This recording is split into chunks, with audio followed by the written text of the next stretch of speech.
No, wrong screen. Hi, guys. Welcome. I hope you're doing well. Nope, wrong one. Nope. There it is.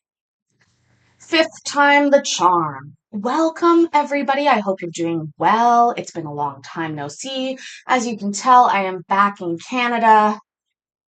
It's hot. I brought the heat back with me, evidently, along with a lot of plastic straws. We don't have plastic straws anymore in Canada. Anyways, um, I hope you are all doing well. Please remember to take your meds. I just took mine. It's a med check time. If this is your first time here, please say hello. Tell us how you found us. But most importantly, I bet these are my old, regular, chosen family friends. Brian and Kimmy are here. Hector's here. Sashina, Grammy Rita, Vicky, Jody's here. I know Jody said in and out cooking dinner, but listening, got it. Um, who else was here? Me. I'm here. So I hope everybody, I do look a tad warm. I have a fan blowing on me. It is extremely hot here today. We will do our daily lesson between Celsius and Fahrenheit. I missed you guys too. I missed y'all very, very much. Um, so right now it is 26 degrees Fahrenheit, which it feels much hotter than that. But or sorry, 26 degrees Celsius, and in Fahrenheit that is 78. I can just tell you it's hotter than that. But because there's no way I was just dealing with like 98 or 100-degree weather in Texas and it's like 20 degrees. It's not cooler. My lighting is fucked up. That is literally the sun hitting me and causing um that like glare. We are going to watch some court tonight. I would like to say thank you to Rose for sending the message along to me. This is an older case, but Rose always gets good stuff for us. I had a really good time in Texas. For anybody who didn't know, I went to Texas to the Matsuri convention, which is an anime convention, and I had a lot of fun. Hi, T-Rex. With T-Rex at the Matsuri convention. A very good guy. I hope you're doing well. We are going to watch, I believe,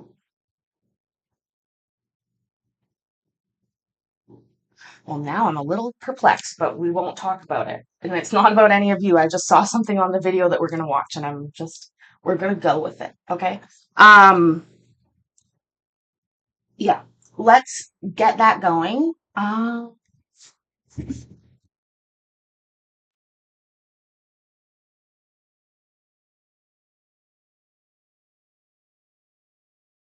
Also, warning, I don't know anything about this. So we don't know what we've got yet.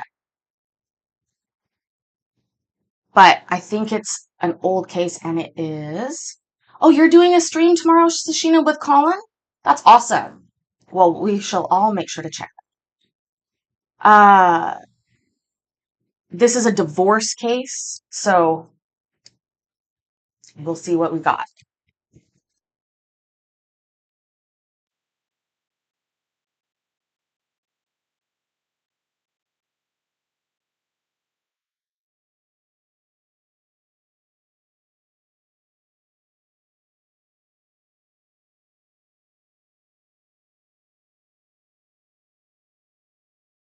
That sounds awesome, Sashina. I am glad to hear that. Let me know what you had for dinner. If you like what you had for dinner, remember, tell me what you wish you had for dinner. I haven't eaten dinner yet, so I can't tell you. Oh, thank you, Kimmy and Brian. Um, this is actually a really comfortable shirt, and it ruches such a nice way. Are they already talking? I fucked it up somehow. Hold on. Can you guys hear that? And I can't. Hold on. I'm probably just messed up a little bit. It's my bad. I'm just not prepared.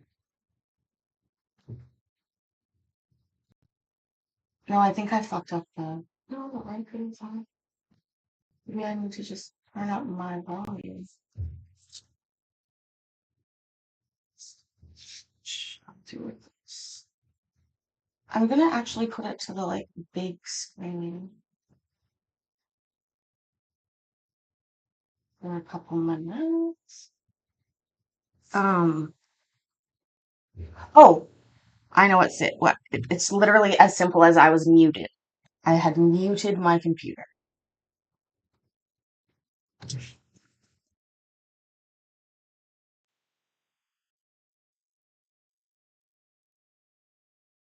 Secondary problem. It's just pulling the audio off of the computer. This is what happens when you go away for a little bit and you fuck with things, use my language, and then there we go. Now I bet we're in business. They know about it.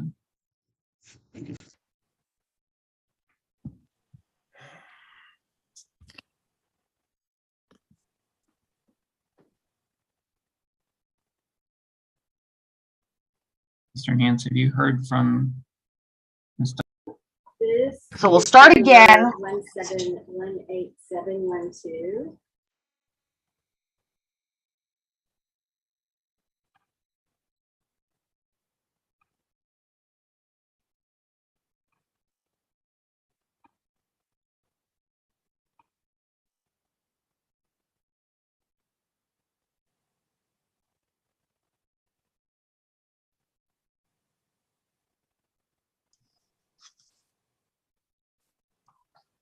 The judge is looking at me from each Hi, how are y'all angle. doing? Hey, Judge. Hi. So I've been Good waiting. afternoon, Your Honor. Hi. So I've been waiting. You guys are the ones that are here so far, but I've gotten a sea of exhibits from the other side, so I know they know about it.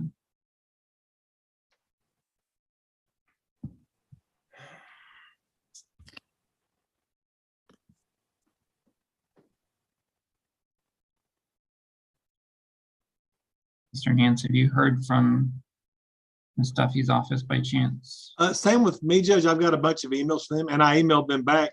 I am more than happy to mute myself and reach out to them right quick. I don't mind doing that at all. Okay, if you don't mind, that would be great. Thank you. Absolutely. And Your Honor, I texted Ms. Duffy just a moment ago. I haven't heard back, but it does say the message was delivered. Oh, okay. Well, thank you for doing that.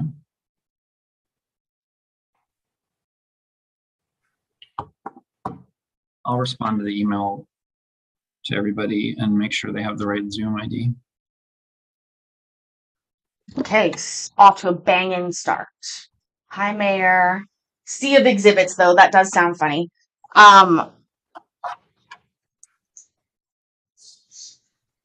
So it doesn't look like the other party is there. Oh, that's what he's doing, checking to make sure they have the right Zoom. Duh. Duh. God. Some days.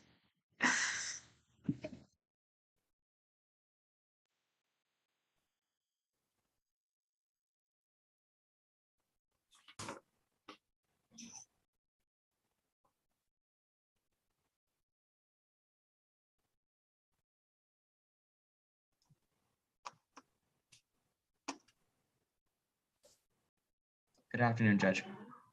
How are you? I'm doing well. How are you? Good. There's Ms. Duffy.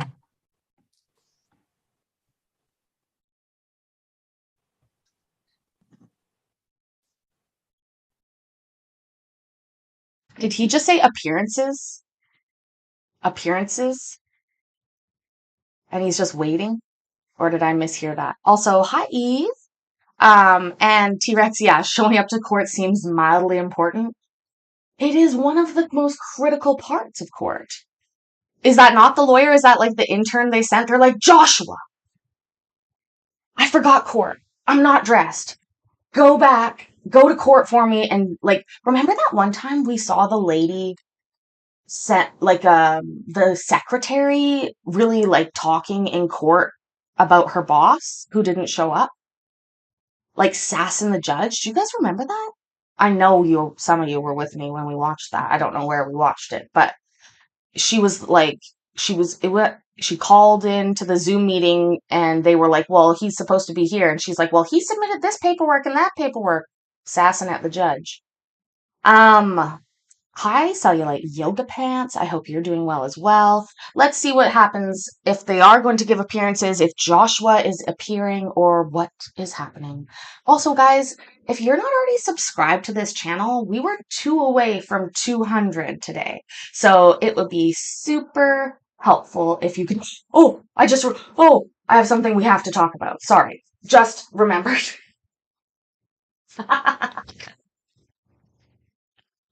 I have a Kraken. It was a Jewish holiday. That's right. And the judge was pissed. That's exactly right. I remember it. So yeah, it must have been in like Georgia, I think, or Texas maybe. Okay. What I have to talk about is the odds of meeting different people where we go. T-Rex, I don't even think you know this story yet, but you may not get it because I don't know how much of the court world you've been into for very long, but my people here will know.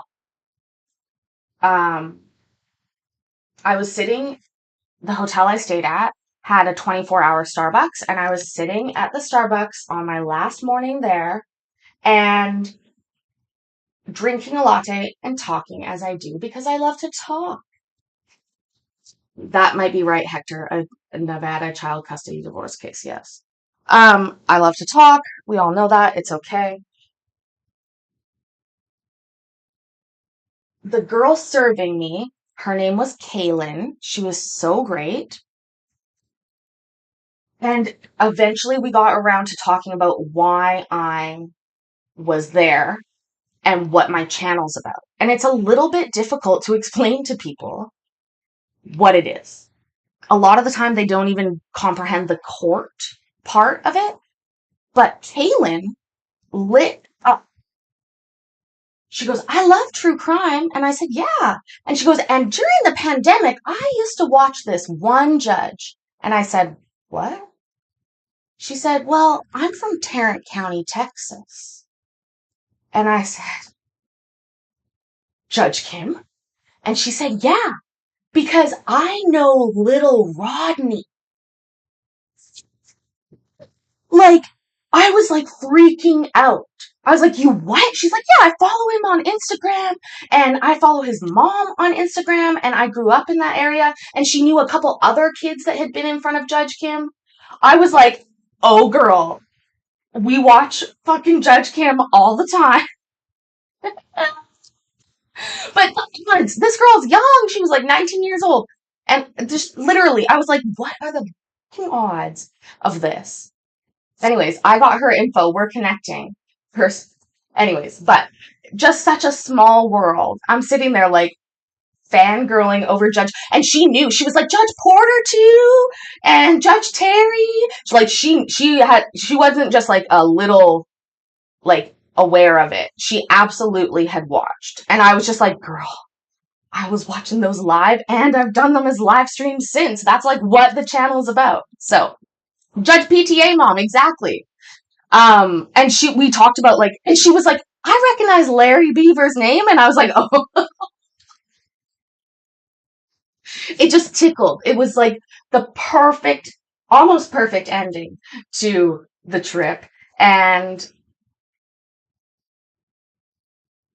I know people, that was my line, T-Rex. I would say my channel is called Kitchen Court Case or Kitchen Court Chats, where we watch court in my kitchen. And literally everybody just like, they didn't understand. And it's okay. But if you're not already subscribed, please subscribe to the channel. Like I said, 2 away from 200. We will continue to watch the court. We are in my kitchen. This is a different kitchen. We're still in my kitchen. It's fucking messy over there. I'm not even going to show you, but it's fucking over there. And, anyways, shout out to Kaylin, who was a great barista. had great hospitality, and new Judge Kim, Judge Porter, Judge Terry. I loved it. So let's continue.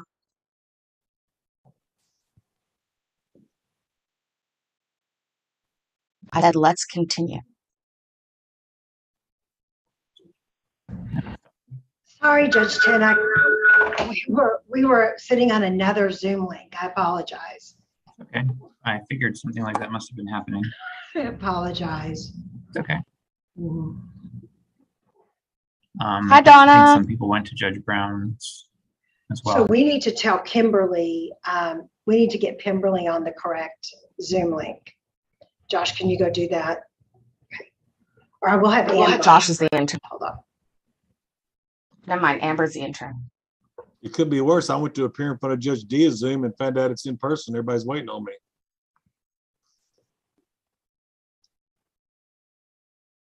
Yeah, that would be worse. That sounds like a you problem, sir.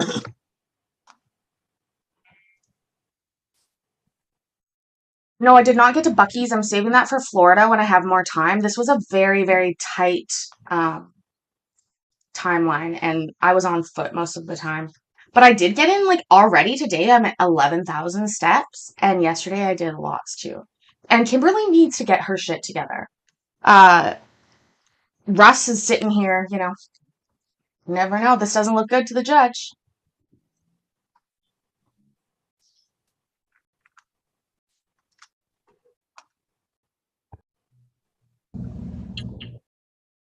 Okay. This is a typecast divorce hearing. I'm glistening because of the light issues I'm having in this room. I'm not actually glistening. See? Well, makeup's not blended. I'm not that glistening. Also, actually, I use this product, which is called Hydrating Serum Mist, which moisturizes and sets your makeup. So that's sort of why I'm glistening as well. Whew. She looks a bit younger. She was definitely younger than I thought. Definitely younger. Well, I am sweating. It is hot here. We talked about it, 78 degrees, which is a lie. Just accept I'm a vampire. It's okay. I am very pale.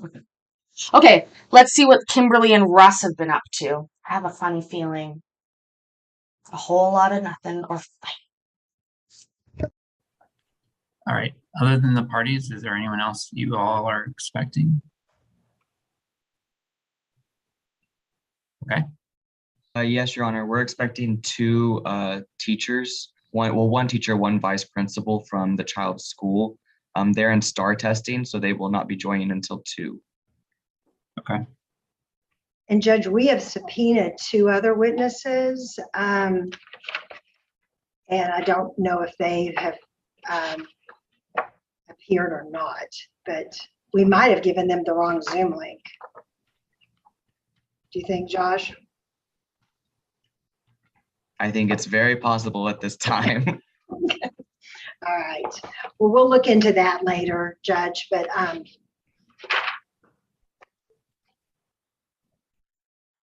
have to check into that. I apologize.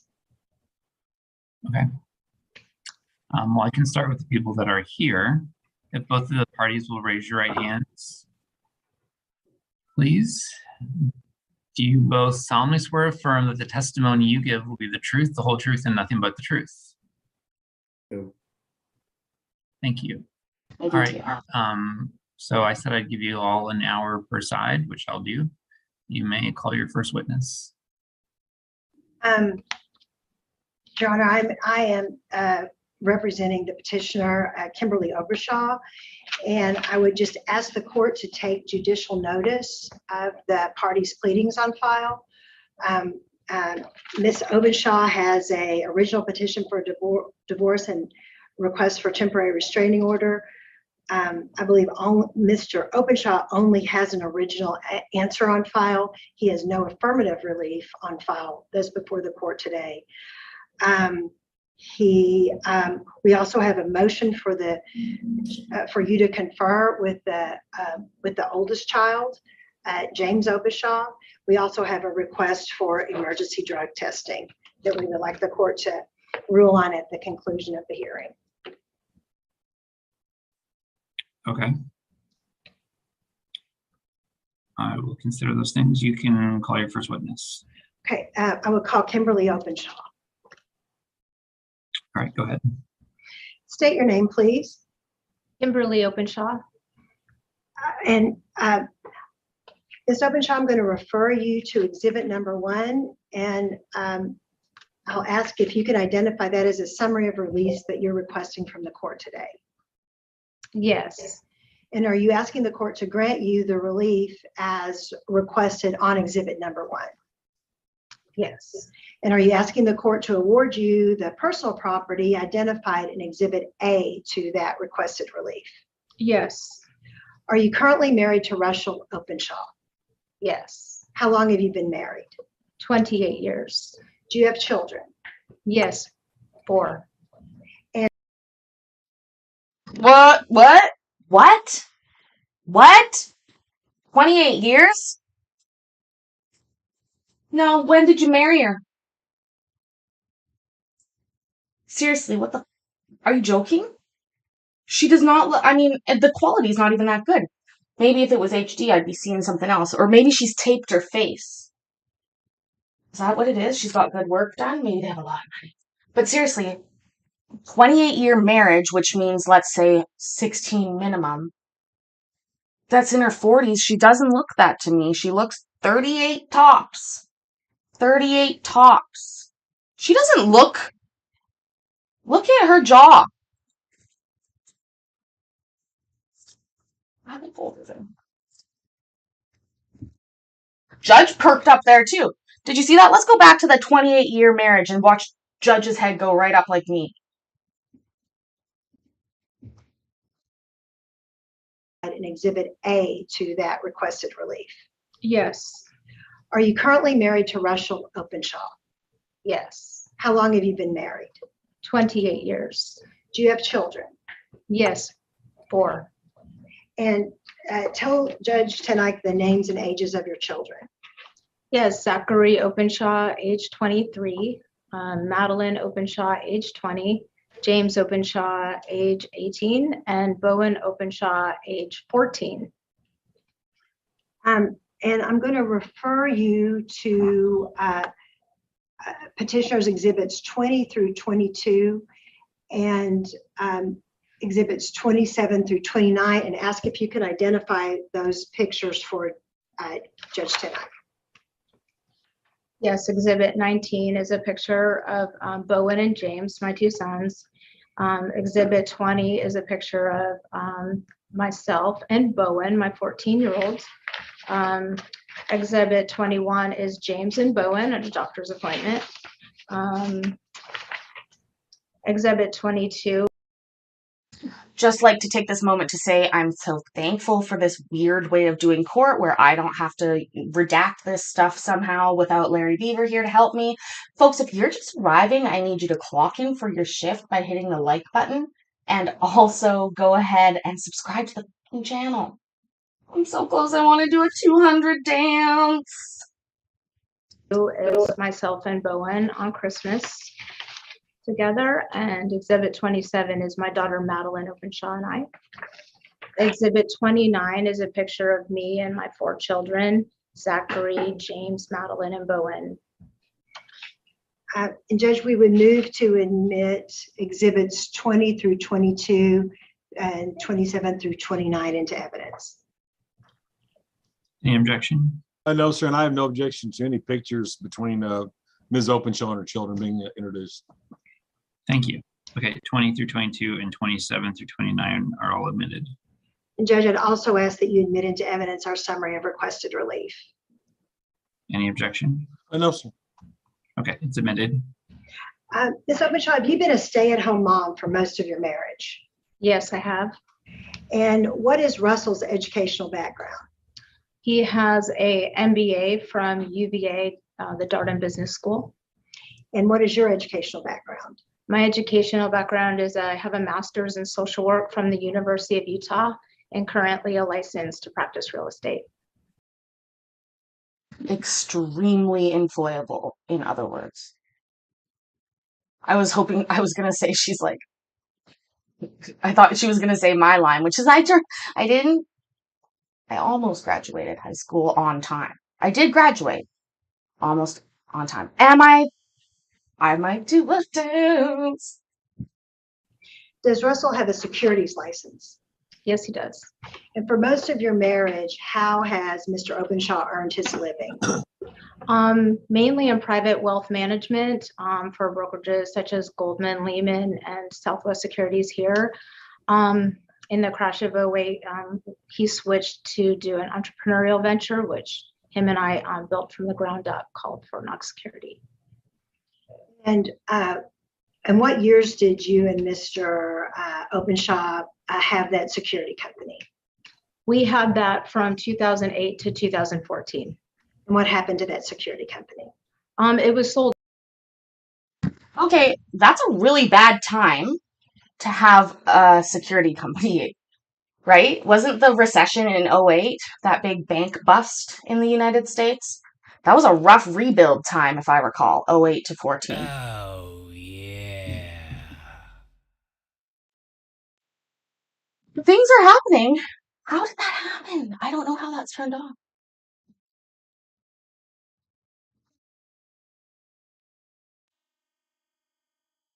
That's awesome. Welcome, T-Rex. You might have just got in the 200 club, and now it's going to be the 300 club. Hi, Very Cherry. Also, Courtney's here. William. Thank you guys for being here. Thank you, thank you, thank you. So this guy's got money, right? Jonathan.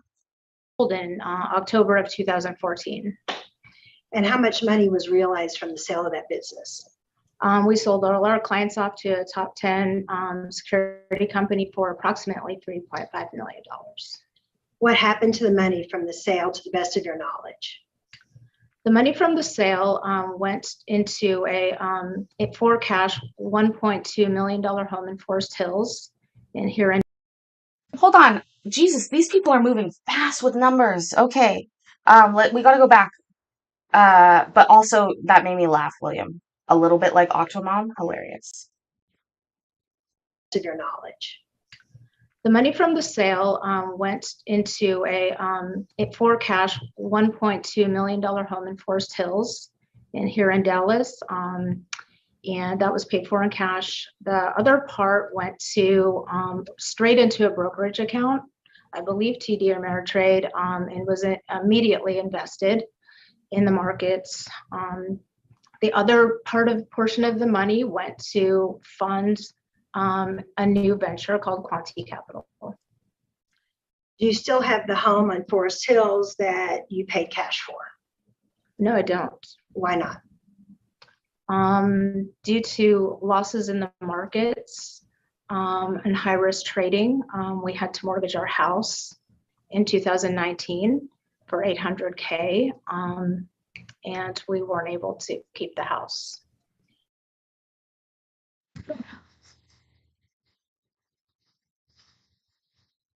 They mortgaged it for $800K after paying $1.4 million cash.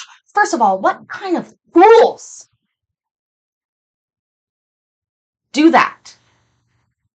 If you've paid cash for the house, that's your house. Holy shit. Oh my God. Even I'm not that dumb. If I ever came across that kind of cash and laid it into a house, you can bet your bottom dollar I'm not remortgaging that house. Jesus Christ. These people might be stupider than the Michigan people. Tell Judge Tenek about the new business ventures that were started with the money from the sale of the security company. Yes, basically a new algorithmic trading platform hedge fund called Quanti Capital. Basically, Jonathan, there's a difference between an equity line for repairs like $50K. They took out $800K. That's nothing. That's nuts. That's absolutely insane. Also, I'm gonna be really honest with you here. $1.4 million could be worth the shithole that I'm standing in right now. And not because it's fucking good. It's because of where I live. In Texas, and I'm not trying to be rude, but I know that you can get a real nice house for less than $1.4 million. Okay? So again, just dumb. Basically being built from the ground up with software developers, with Russ and software developers, is kind of where our money and funds were put into. They said It at the wasn't beginning supposed where to take this long, but it did. It's a platform that Russ built with engineers to trade in the markets, basically algorithmically, end-to-end platform. And what is Algocentrics? Algocentrics works right alongside with Quanti Capital, another fund that kind of funds Quanti Capital in diversified portfolios, such as cryptocurrency and other market type detailed. How much of the family resources has been invested by Russell and Quanti Capital and Algocentrics? Everything other than our living. And I think you previously testified that he's also invested money in the stock market, correct? Yes. Do you know how much he's invested and you know where it's been invested? Not really. And why not? He's very secretive about those things and feels like he has those things handled without me. Do you have transparency in seeing any of the account statements where that money was invested? Not on a consistent basis at all. And how would you describe Russell's behavior when it comes to money and finances? Highly secretive, controlling, and not accessible. Has this caused conflict with you and Russell during your marriage? Yes, very much. Have the parties exchanged the required disclosures that are required by the Texas Rules of Civil Procedure in this case? Pardon? Have the parties exchanged the required disclosures that are required by the Texas Rules of Civil Procedure in this case? The initial objection calls for a legal conclusion. How would she know that? disclosures. Yes, they have that. And did Russell only produce one account showing money that he's invested in the market? Yes. And I'm going to refer you to exhibit number 6. And is that the one statement that he produced in discovery? Yes. And is that an interactive broker account 8460 that shows a balance in the amount of $95,000? Yes. Approximate. Do you believe there's other accounts that have not been produced? Yes. And why do you believe that? Because they have been, there's money, other money that hasn't been shown to be transferring in. Do you believe that Russell's also invested in cryptocurrency? Yes. And why do you believe that? Because he's currently creating a cryptocurrency fund on the algorithmics side of things for investment. And have you seen evidence of a Coinbase account? Yes. And has Russell produced any financial records showing his investment in cryptocurrency? No, which I find odd. We don't need the conjecture. Slightly jet lagged, William. I also have family in town right now, so I am dealing with multiple things. Plus, it's hot as fuck. And we don't have air conditioning here. And I'll tell you something. Air conditioning is so beautiful. Cryptocurrency, a Coinbase account, like I know that's legit. But remember, oh, Hector, that's a story I'll tell in a little bit. When they're at dinner. Yeah, no AC. Hi, Dana. What I was going to say about crypto is when I was working in money laundering, don't click that. When I was working on the anti-money laundering inquiry, there was a lot of discussion about cryptocurrencies. And in reality, one of the biggest things that people forget about is what we call the on-road and the off-ramp of a cryptocurrency. So regardless of the fact that you need to like how you get into the crypto and how you remove it from that crypto is where they really catch on. So Has Russell told you he recently obtained an investor in Quanti Capital? Yes, And what is his name? Zachariah Ali, And how much did Russell tell you was invested? 1.5 million to be invested. And it was that, and how much was Mr. Ali to receive in exchange for that $1.5 million investment? He was to receive approximately 10%. Did Russell tell you how he and Mr. Ali arrived at that amount of 1.5 million for 10% interest? Yes, it was based on a very professionally based business evaluation. Have you seen this? buzzwords much. A very professionally based business evaluation. Those words mean nothing. By who? An accredited accounting company or like real auditing firm? Business valuation. I have not seen the business. Was that produced in Discovery? No, Have you seen where the $1.5 million was deposited? no, Has it been reflected in any accounts that Russell produced in the initial disclosures? no. How would your family pay its bills every month? Russ Dollar bills, y'all. Sorry, not appropriate. would transfer money from Interactive Brokers into ZMJB, and that would go into our joint Wells account. And I'm going to refer you to exhibit number 3, and I'll ask you if you can identify exhibit number 3 as a summary of deposits that were made into the party's joint Wells Fargo's account by Russ, which was transferred from the ZMJB Holdings LLC business checking account. Yes.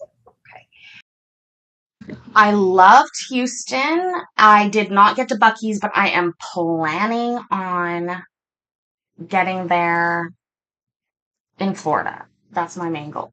Because I'm gonna have more time. It was really pressed for time in Houston. Also exceptionally hot. This is crazy. These people are nuts. Like, we've seen divorces like this before.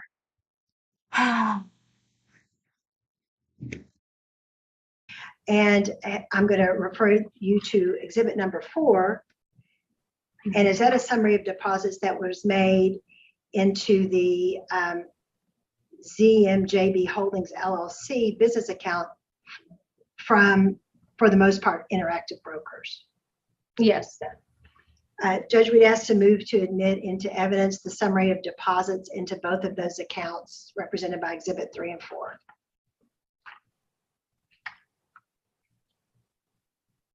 Any objection to 3 or 4? Judge, I don't think there's a proper predicate on that. Can I take it on board all right quick? Yes. Ms. Openshaw, do you personally know what was? Hi, Mikey. Welcome. So just in case anybody's wondering, voir dire, I can't even say it the way Americans say it because it's a French term, voir dire, but they say voir dire or something like that. It basically means like on its own. So he is not entitled to ask questions at this time of these proceedings, except on this in itself. So he's asking to they're stepping away from that original hearing. They're going into this separate little part where he is trying to determine if she has the proper foundation laid to enter this piece of evidence into evidence. So the foundation needs to be laid.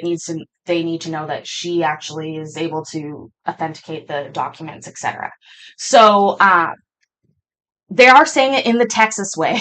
I know they are MB, but for me, it's just every time I hear that, it's like whenever I hear somebody say foyer, oh God, my heart breaks a little bit. It's a foyer. Was deposited in this account. Yes. And you're saying this is somebody you Also, Mikey and everybody who's just arrived, what do you guess the age is for our divorcee lady up here? We haven't figured it out yet, but there's a few contributing factors. On 144, she looked like 144 quality. She looks about 21 years old. I think she's tops 38, but remember, Courtney's putting in 18. 36 from Beverly. Jonathan's got 37. 47 from Mayor. He must be watching in HD. Anybody else with the guess?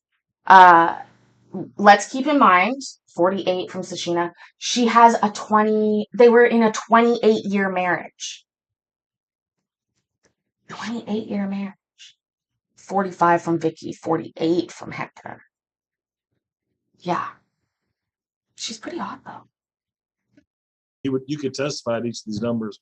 This is just being offered as a summary of what you would testify. Is that These right? this is an average numbers. These are average numbers based off of the account. Based off the deposits in the account. This is an average. Okay, it's an average from past the deposits. Is that what you mean? Mm-hmm. Okay, it's not the actual account itself. It's just your estimation. Is that right? Is that right? Judge, objection. The statements that comprise the summary are attached to the summary. Okay, so I'm just so I understand. So Exhibit 3 lists specific dates. And it'll say $10,000, $10,000, $5,000, $20,000. Are you saying those are estimates or those were actual deposits? Those are actual deposits, Judge, and the supporting documents from the statements are attached to the summary. No, I know. I was asking her. Sorry. I was trying to get her to clarify. Oh, I'm sorry. Okay. So ma'am, when you said that these are specific amounts, right? They're specific amounts that are based upon your bank statements? Yeah. Okay. Mr. Nance? Any other questions? No, if she's offering that as just a summary of her testimony, that's fine. I don't have no objection. William, last thing, I'm not wearing eyeliner, so that will affect my face too. I couldn't find it. I found most of the other makeup, but I couldn't find the eyeliner. Legally speaking, she has to be at least 44 years old, says T-Rex. I can see that, but she looks good. She's but she's wearing the hair for a tape lift, so she could be using tape. Okay, they're admitted. So Thank you. 3A, and 4 are admitted. Thank you, Judge. Do these summaries show that prior to February 2022, that what Russell was transferring an average of $54,591 into the party's joint Wells Fargo account each month?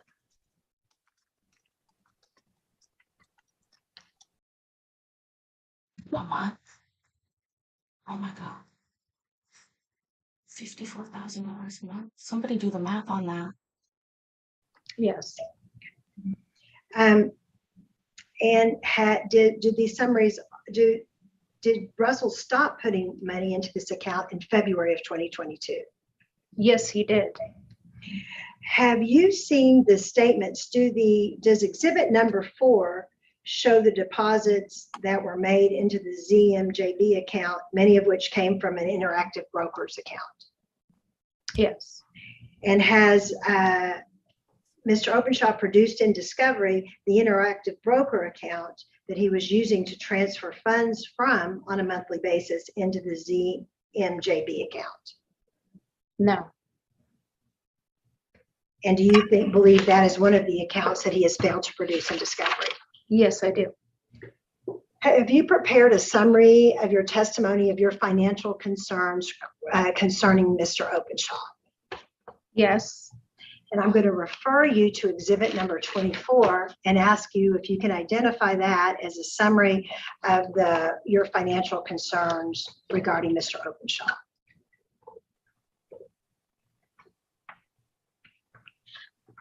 Yes. All 12. Judge, I'd ask to admit exhibit number 24 into evidence as a summary. Can we share the screen on that one, Judge? Sure. Can you put that up? Larry Beaver being away. Hold on, you guys. I gotta pull this off first, and I'll see what they give us. Miss. Yes, Mr. Josie. Okay. Will you share your screen, Josh? See that? Yes. It is their divorce, or the filing of their divorce paperwork, which I would have to redact because it has addresses, names. Okay. No objection, Judge. Right, it's admitted.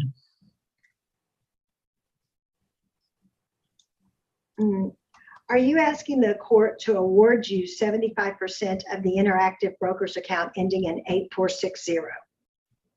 Yes, for survival. And do you has Mr. Openshaw given you any money since February of 2022? Hold on. What did she say? Yes for what? We have to go back. 75% of any of their accounts sounds like a lot. Award you 75% of the interactive broker's account ending in 8460. Yes, for survival. And do you has Mr. Openshaw given you any money since February of 2022? No. And do you need that? Ooh, she mad about that, baby. She was married, Mikey, to the guy right above her. For survival, I'm not sure how much is in there, but how has she been surviving since February? Oh, wait, hold on. Hold on. This is a year old. So February, April, May, June, July. So it's probably only been 4 months. Let's please keep that in mind, that this case, I'm not going to exit out of it to see when it was originally posted, but it is at least a year old. So he's not left her high and dry for like a year and a bit. Let's just be clear on that. It was probably a number of months. That money to be able to obtain a lease, to move. Also, T-Rex, thank you for pointing that out. Survival, okay, as if she's not a real estate agent and licensed, or she's a licensed real estate agent and has a master's in social work. To buy food and care for your children during the pendency of the divorce. Yes. Alternatively, you're asking the court to award you $10,000 a month to be paid by Mr. Openshaw to you. That would be fine. That would be fine with me too. $10,000 a month? Plus 75% of the brokerage account? The children aren't even children anymore. She has a 14-year-old at the youngest. Alternatively, you're asking the court to award you $10,000 a month to be paid by Mr. Openshaw to you. Okay, alternatively to the brokerage account. That's what she meant here. Because I was like, wow. That would be fine. Tell the court what happened on or about November 10th, 2021. November 10th, 2021. Okay, get your votes in. What happened November 10th, 2021? Started with the big sigh. I will do a reenactment of the sigh for you. You might not have heard that. Seriously, what do we think happened? He left her. She found out he cheated. What would the other option be? I don't even know. Such a big sigh from her. I have a funny feel. Okay, we're getting drugs. She caught him with a dude. Mikey, there you go. Okay, maybe that might be it. Drugs from Vicky saying, yeah, diddled the maid. Sashina said they definitely had a maid. Cheated from Donna Orlando. Hi, Prissy. Hope you're doing well. MB, I think you are right. I think it has to do with money. I have a funny feeling a cryptocurrency bombed. That is going to be my guess. Oh, Jay has a good guess here. Domestic vehicular assault. Spent some of that money on plastic surgery, Beverly. I cannot agree more. T-Rex says, found out he has a gambling problem and lost a lot of the money. Hookers from Presto. I think it has to do with money, just like MB said. Tried to turn her into AstroTurf. I personally think there's a crypto connection that something died. Like the cryptocurrency died. Let's see what happens. November. Also, William, T-Rex was delete laws at the convention. I can't even remember. I was sound asleep in bed. Russ came in at around 2:30. I was sound asleep. I felt the covers pulled off me hard. I pulled them back. And then next thing I knew, I was being kicked out from my back violently onto the ground. I didn't even know what happened. I just popped back up. I was in extreme pain. I jumped back in bed. I was again just trying to recover and not sure what had just happened. I was in utter shock, and I was immediately kicked out from my backside, crashing down onto the floor again, a full fall without being able to brace myself or anything, completely unprepared. I popped back up. I immediately reached for my phone to call 911. I did place a call. When I went to put the call through, my husband told me, if you put that call through, it will be the end. And I got scared and I hung up the phone, and I started screaming. My kids came in and he would not leave the room, and they took me upstairs, and I could hardly walk. Okay. We're just going to break that down a little bit here. She was sound asleep. It was 2:30 in the morning. He came in, pulled the covers off of her. She pulled them back up, even when she was sound asleep. And then she used that weird term, like kicked out. So like, did he climb into bed and then like literally kick her out of the bed? Is that what she's alluding to here? You did, Jay. Without the vehicle, you got pretty much most of that out. I really think, yeah, you do, T-Rex. No, I think delete laws is a weird, stupid soft sit, or one of those weird, definitely not anybody that I would be, having on the screen like that. Anyways, isn't he one that like gets arrested all the time for like doing those audits? An auditor, a frauditor. That's what they're. I don't understand the getting kicked in the back and then being like unable to look. I got my right up there. Yeah, I'm right, William. See. Okay. Harmony, welcome. I hope you're doing well, my friend. We've been thinking about you. Women do often claim DV when they leave a guy. But men claim it too. I hear what you're saying, cellulite yoga pants. It's hard. He doesn't. I don't know. That sounded like a story to me. Also, if your children are that old and like, it just is sus. There's some sussy susness to me. If you guys are just getting here, please make sure you've clocked in for your shift by hitting the like button, that you've already subscribed to the new channel that we are on right now, and turn on your notifications, because I don't have a schedule. and I suffer. In case it wasn't clear for your testimony, who is it your testify kicked you from the bed? Russ Openshaw. And what time of morning was it that he did this? I put my 911 call in at 2:34 a.m. Were you injured as a result of this assault? Very injured, all over my whole body. I felt like I had been in a car accident. And I'm going to refer you to. I'm sorry. Leather and Lashes broke her tailbone recently and seems to have whined less than this. A car accident from somebody kicking you out of bed? I've fallen out of bed so many times. Like, this is fishy.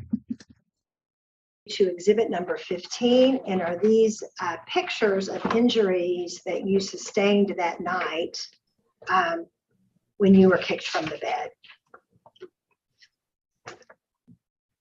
Yes, most of them being internal. And are these pictures that you took? Yeah, these are pictures I took. Judge, we'd move to admit into evidence exhibit number 15. No objection, Judge. Did you go to a doctor as a result of these injuries? 15 Yes, is when I admitted. didn't start to feel better, I did. Oh, I apologize. I apologize, Judge. 15 is admitted. Did you go to the doctor as a result of these injuries? Yes, I had a lot of pain in my arms and elbow area and other areas, knees, neck. And did you seek counseling after this occurred? I decided. Do it with me now. Head and shoulders, knees and toes, knees and toes. Head and shoulders, knees and toes, knees and toes, eyes and ears and mouth and nose. Head and shoulders, knees and toes, knees and toes. He heard her all over. Seriously, 10-foot high bed? Were they in a loft? Maybe it was like a swinging jungle bed, right?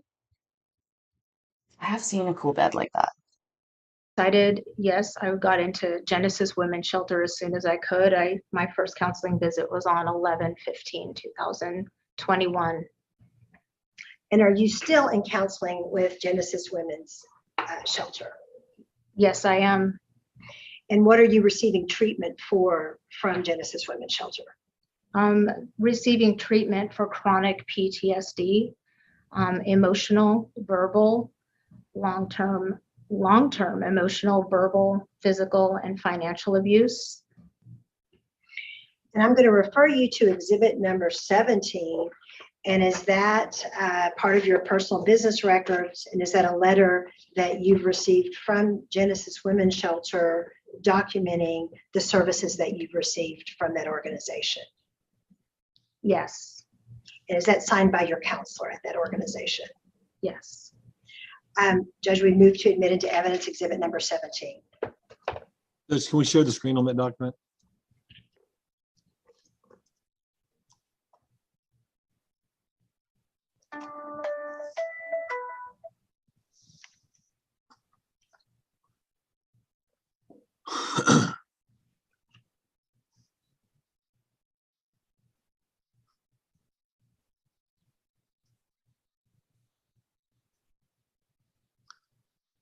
I have no God objection. damn it. I can't even read. 17 is admitted. Thank you. Was prior to this incident on November 10th, 2021, was there another? I'm pretty sure that was written from her. He's a crypto bro, dude. What would you say he does? I don't even know. Where did he? Oh, they shifted. Now they're together at the bottom. Also, he was transferring her $54,000 or transferring to the family account $54,000 a month, which is like $600,000 a year. What abuse is that? I'm not trying to be rude, but I don't think it's safe or fair to call something financial abuse like that. Like, I guess it's all relative, but I'm sorry, bitch. No. Like, Maybe he did the other stuff, but when you say he transferred that amount of money regularly and paid the bills, that doesn't sound like financial abuse. Also, you have a master's, you have this, that. Why don't you have your own money? Other incident where you called 911? Yes, back December 27th of 2020. And can you tell the judge what happened on that incident? I was thrown across the room from my husband, violently across the room, and I was scared and I called 911. Was Mr. Openshaw arrested as a result of that 911 call? Yes, he was. Did that result in a conviction? No, he's my husband. I signed a non-prosecute immediately. I didn't want his reputation and his business to be at stake, and I care about him. So I just went along and signed the non-prosecute. I talked to the prosecutor for him and did exactly what he told me to do, which was to say nothing happened. Around that same time, did you attempt to consult with an attorney for the first time? Pardon? Around that same time, did you attempt to consult with an attorney? Yes, I did. And were you able to pay for a consultation with that attorney? The attorney encouraged me to. Judge, that's non-responsive. Were you able to consult with that attorney? I did an initial consult. I was trying to put a retainer on, and I did wire funds from our joint account to pay for a retainer, and my Chase account wouldn't accept the wire. And when Russ found out, he was very angry and told me to put it back and threatened if I didn't, that it would be theft and he would call the cops on me. Describe Russell's attitude toward you since that November 2020 incident. Since that incident, Russ has been highly retaliative toward me, secretive, neglectful, distant, and calculating. Seems like he is always trying to set me up to be in trouble with the police. Did he say anything to you that was threatening?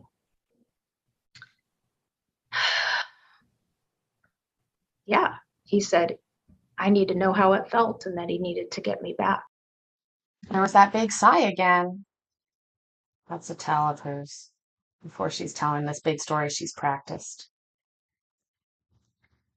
I am not saying that there wasn't some abuse. And also, hi, Shane. Was it Jay earlier who said if you saw him spending savings at a huge rate, that could be considered financial abuse? That's a good point, absolutely. But long-term financial abuse sounds a little more sus to me. Did he tell you he was going to teach you a lesson? He said he wanted to teach me a lesson. So I know how it felt to be arrested. Are you currently working? Yes. And when did you get that job? I got that job as a promotion in December of 2021 with my company, Redfin. How much do you make each month? Being new, I'm starting out as a base salary of $1,000 plus bonuses. And did you put Russell in your per month? What of your hours? Redfin is very familiar. That sounds familiar to me. Is that like a car company? Real estate. 1,000 plus commission of real estate sales, which is like a lot. Although you do have to have a line of credit probably to be a real estate agent. I've been in sales on strictly commission jobs before, guys. Like, I know what that's like too. But there's a difference between being in sales and then being a real estate agent. Like, if you said, like, yeah. Regardless, let's continue. I'm not sensing, like, she's also has a master's in social work. If she's no good, here's the thing. When I started a sales job, I negotiated a guaranteed minimum, which was higher than $1,000. And that was many years ago. It was, in fact, like $3,500 for 6 months. And I decided after 6 months if I was going to be good enough at selling cars or not. And that was the choice I made. 4 children on your company health insurance plan. Yes, I did. After paying for those insurance premiums, how much do you actually take home each month? 671 a month. Is that enough for you to live on? No. Are you still financially dependent upon Russell? Yes, I have. That is, oh, that rubs me the wrong way. Are you going to tell me that you're not selling any houses then? That you're shit at selling houses? And I know social work is not financially lucrative, but having a master's degree is what y'all claim you need on your goddamn fucking resumes. She doesn't need to work in social work, but she has the proof that she's been through school. Like, also, anyways, regardless, I think it is unlikely that she's actually bringing home $671 a month. Let me tell you this. If you employ a salesperson and they don't hit minimums and they don't sell anything, you don't employ. I have not yet closed any deals to get bonuses yet, but I'm working on it. And I'm going to refer you to exhibit number 2. And have you prepared a financial information sheet for the court? Yes, I did. And is this financial information sheet based upon a 3-bedroom lease that you've recently signed as a home for you and your children? Yes. And Judge, I'd move to admit exhibit number 2, which is Ms. Obenshaw's financial information sheet.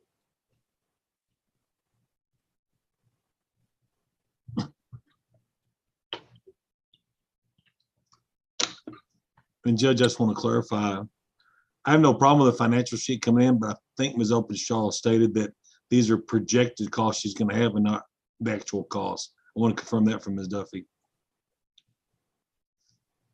Are these your current expenses, or are these your expenses you anticipate having with your new residence?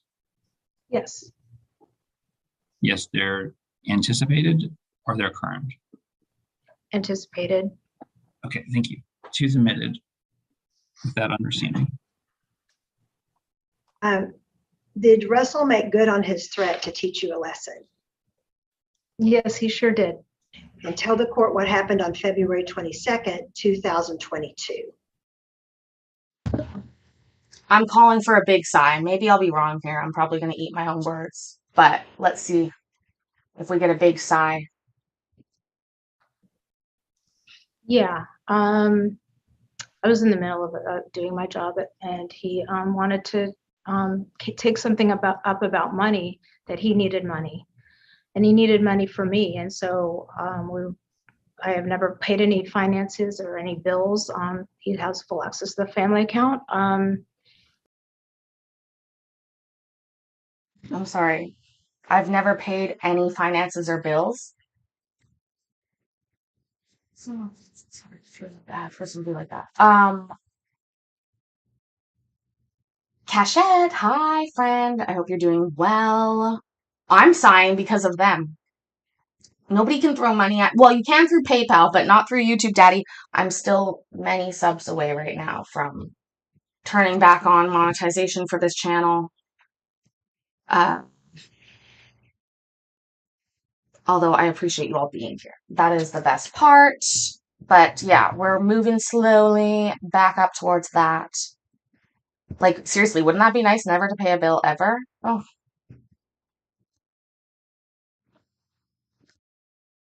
Judge, I don't And mind some narrative, but she needs to be at least be responsive to the question. so there was a fight about You know what? money. I'm going to withdraw that objection. I'll withdraw the objection. Right, ma'am, you can continue. There was a fight about money. Russ was demanding I pay something I have never paid for before. I did argue with him about that, and then went into my back room and had a call with my in-laws to tell them to come and help their son. He's asking me for money and to help them, and because he was acting, that is something that's never happened before.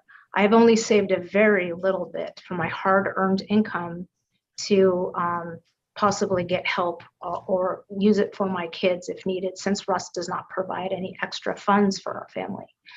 I was very upset. I called my in-laws. Unbeknownst to me, Russ had put a call into 911. I had no idea. He had called 911 and put some false allegation on me. And the next thing I know, the cops appear in my bedroom, and I had no idea why. I was horrified. And they arrested me in my bedroom. How big is your house that you didn't notice the cops knocking at the door?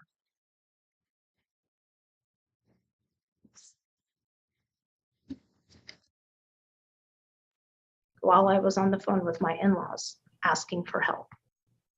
When did you find out what you were being arrested for?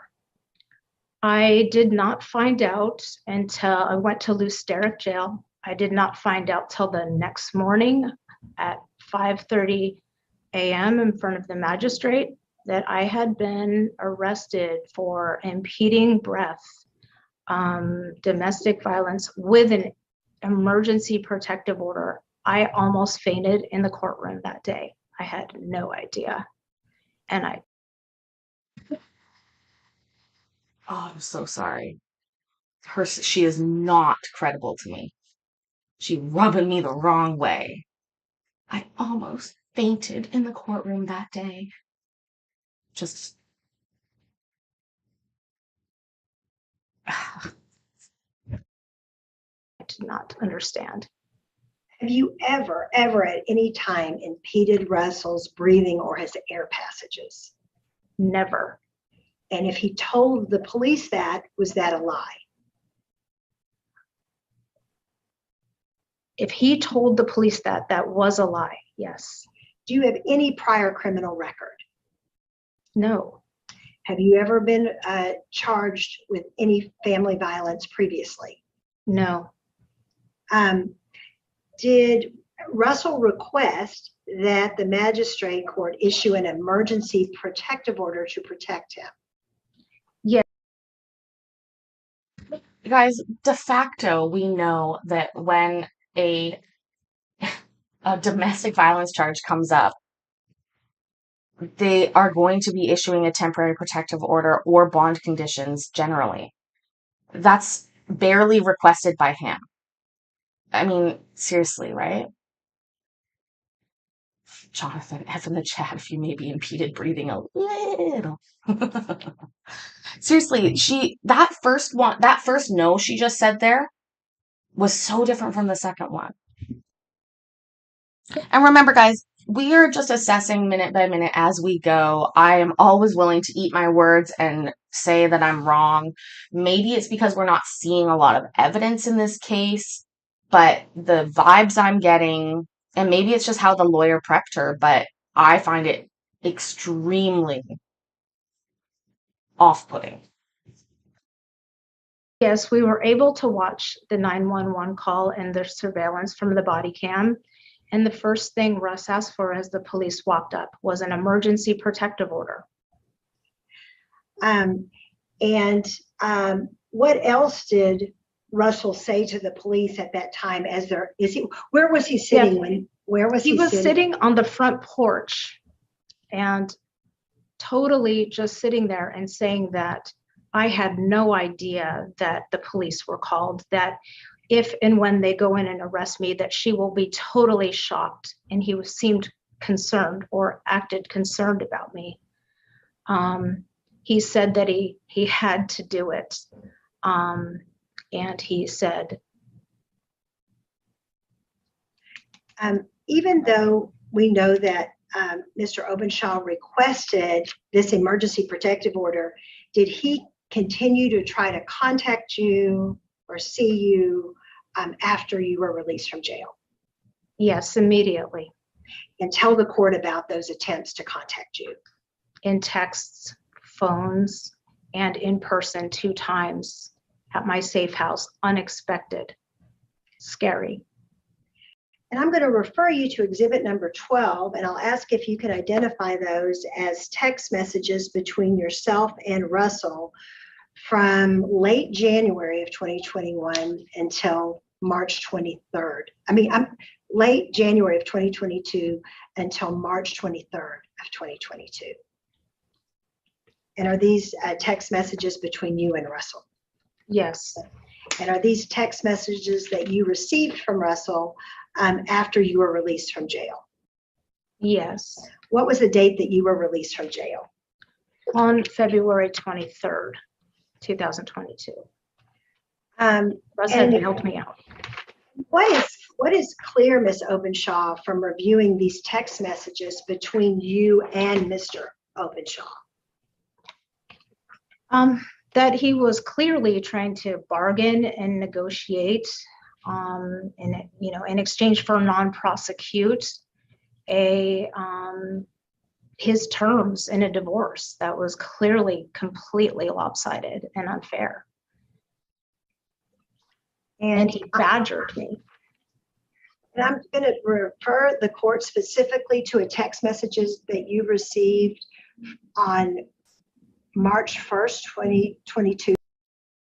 But he's not restricted by a temporary restraining order. She is. While it may not be in the best interest, it's not a violation of a court order. It does work against him in the later TPO hearing where the judge is going to say, well, if you were so afraid of her, why did you continue to contact her and reach out? But there's always that little asterisk without an official purpose. This is an official purpose, although they probably should have lawyers that are doing these negotiations. Again, she's really trying to make this out to be very,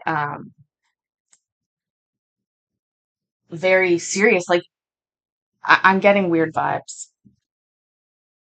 From Mr. Openshaw, which I believe is on page 1118 of 1121. And I'll ask if you can read that text message that he sent you to the court. You want me to read it? Yes. I have to pull that up. Where is that? It's on page 118 of 1121, and it's a text message you received on March 1st, 2022. What number is that behind? Well, it's exhibit number 12. Oh. Okay, I've got it open. And sorry, say the date again.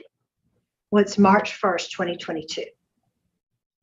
On page 118 I see that, Jonathan.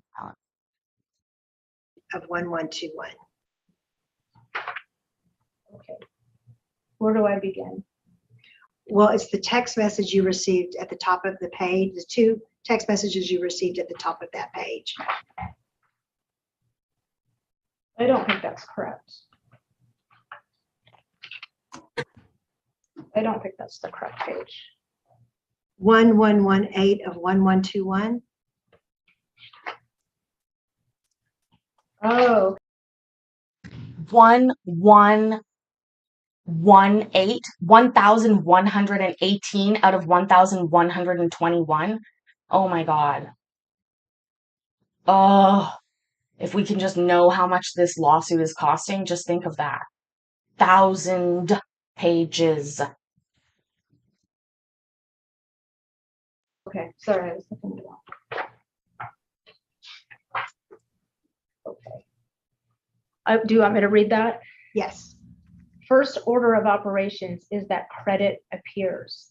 Without that, we both go bankrupt due to your stupidity and greed of the attorney. And I will have no incentive to help you whatsoever. By the way, affidavit.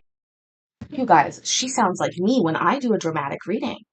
Howdy, BCM. No, but seriously, she's doing I know what she's doing, but when you're on the stand, you don't need to make the eye contact, honey. Again, vibes. David is signed, notarized, attached in an email, and ready to hit send. Tell those lawyers to give our money back now. Then we will do uncontested terms agreed by you. So And in these text messages, it is obvious throughout these text messages that Mr. Openshaw is angry that you've hired criminal and family law attorneys. Very. And is he trying to negotiate signing an affidavit of non-prosecution in exchange for you agreeing to the terms that he wanted in the divorce? Yes. Did you ever agree to any terms for the divorce? No, they were ridiculously lopsided. And Judge, I'm going to ask to admit into evidence the text messages that between Mr. and Ms. Openshaw reflected in exhibit number 12. Any objection to 12? Judge, I'm looking over my exhibits and I see, I don't think I have all the exhibits. I have like 13 through 14. Yeah, they came in a series of different emails to me as well. There's one. So there's an email that was sent yesterday at 12:07. That's where I found number 12. That's where the bulk of them are. I can share screen, Mr. Nance, if that'll help you. That's it. Did you say, Judge, you got them in at 12:07 yesterday, sir? Yeah, it was. All right. Yeah, it was sent I think to it was Monday, Judge. I think we sent them, some of them on Monday. yeah, Mondays. Correct. Some were Monday and some were yesterday. Well, hold on. Yep, Monday at 12:07.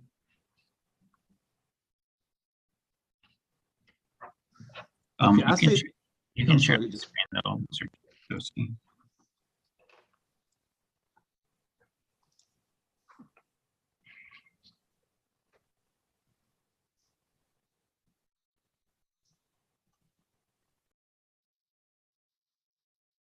He sent her a Spotify song. What song was it? We gotta go back.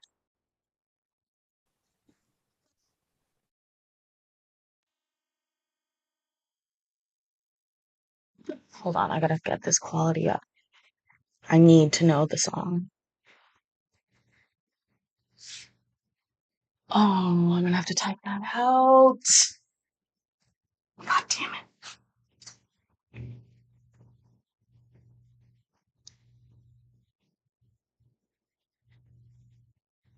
We'll do that later.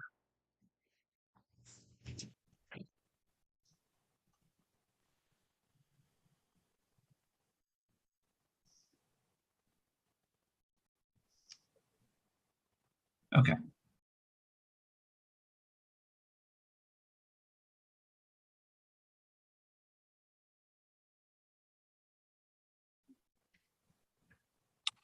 So do you have an objection, Mr. Nance? Are we offering the entire text message or just this page? What are we offering? I'm offering entire exhibit number 12, which is text messages between Russell and Kimberly from 1/29/22 through the last text message, which was 3/23/2022. Okay, just fair to say, we're off in exhibit 12 in its entirety. Is that a fair statement? That's correct. Yeah, I have no objection to that.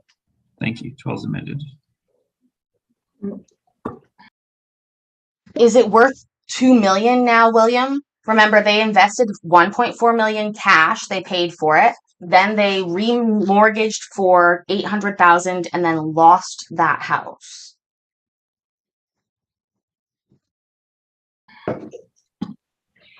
Did Russell take steps to impede your ability to hire a criminal lawyer? Also, I'm gonna run and grab something from upstairs. I'll be right back. I'm gonna let this play. We'll just turn away if we have to, if I fuck up and I should be here when so. Yes, he did several times over. And what did he do? He called in my lawyer fees for divorce and for defense as fraudulent, which set me back for weeks. Did the emergency protective order that Mr. Openshaw requested, did it have the effect of kicking you out of your residence? Yes, I was immediately homeless. And did you have anywhere to go? Luckily, I have a good girlfriend who let me stay at her house. Has Mr. Openshaw provided you with any money whatsoever since February of 2022? He has not offered me anything. And have you been able to return to your home since February of 2022, or pack any of your belongings or obtain any furniture? No, nothing's been offered. And have you requested certain furniture and certain belongings from the residents? Yes, I have. And did we receive any response to that request? No response at all.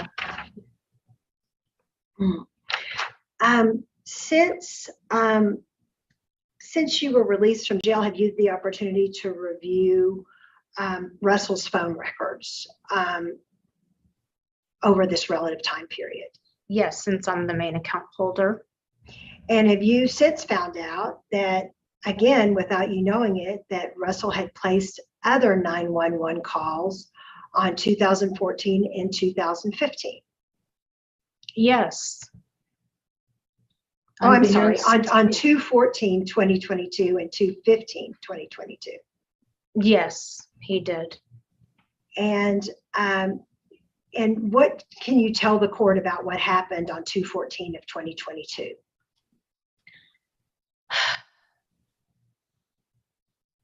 I don't really remember a lot because I was not even aware that this was an active case against me. Please keep in mind this was a year ago, this hearing, so it wasn't as long in between.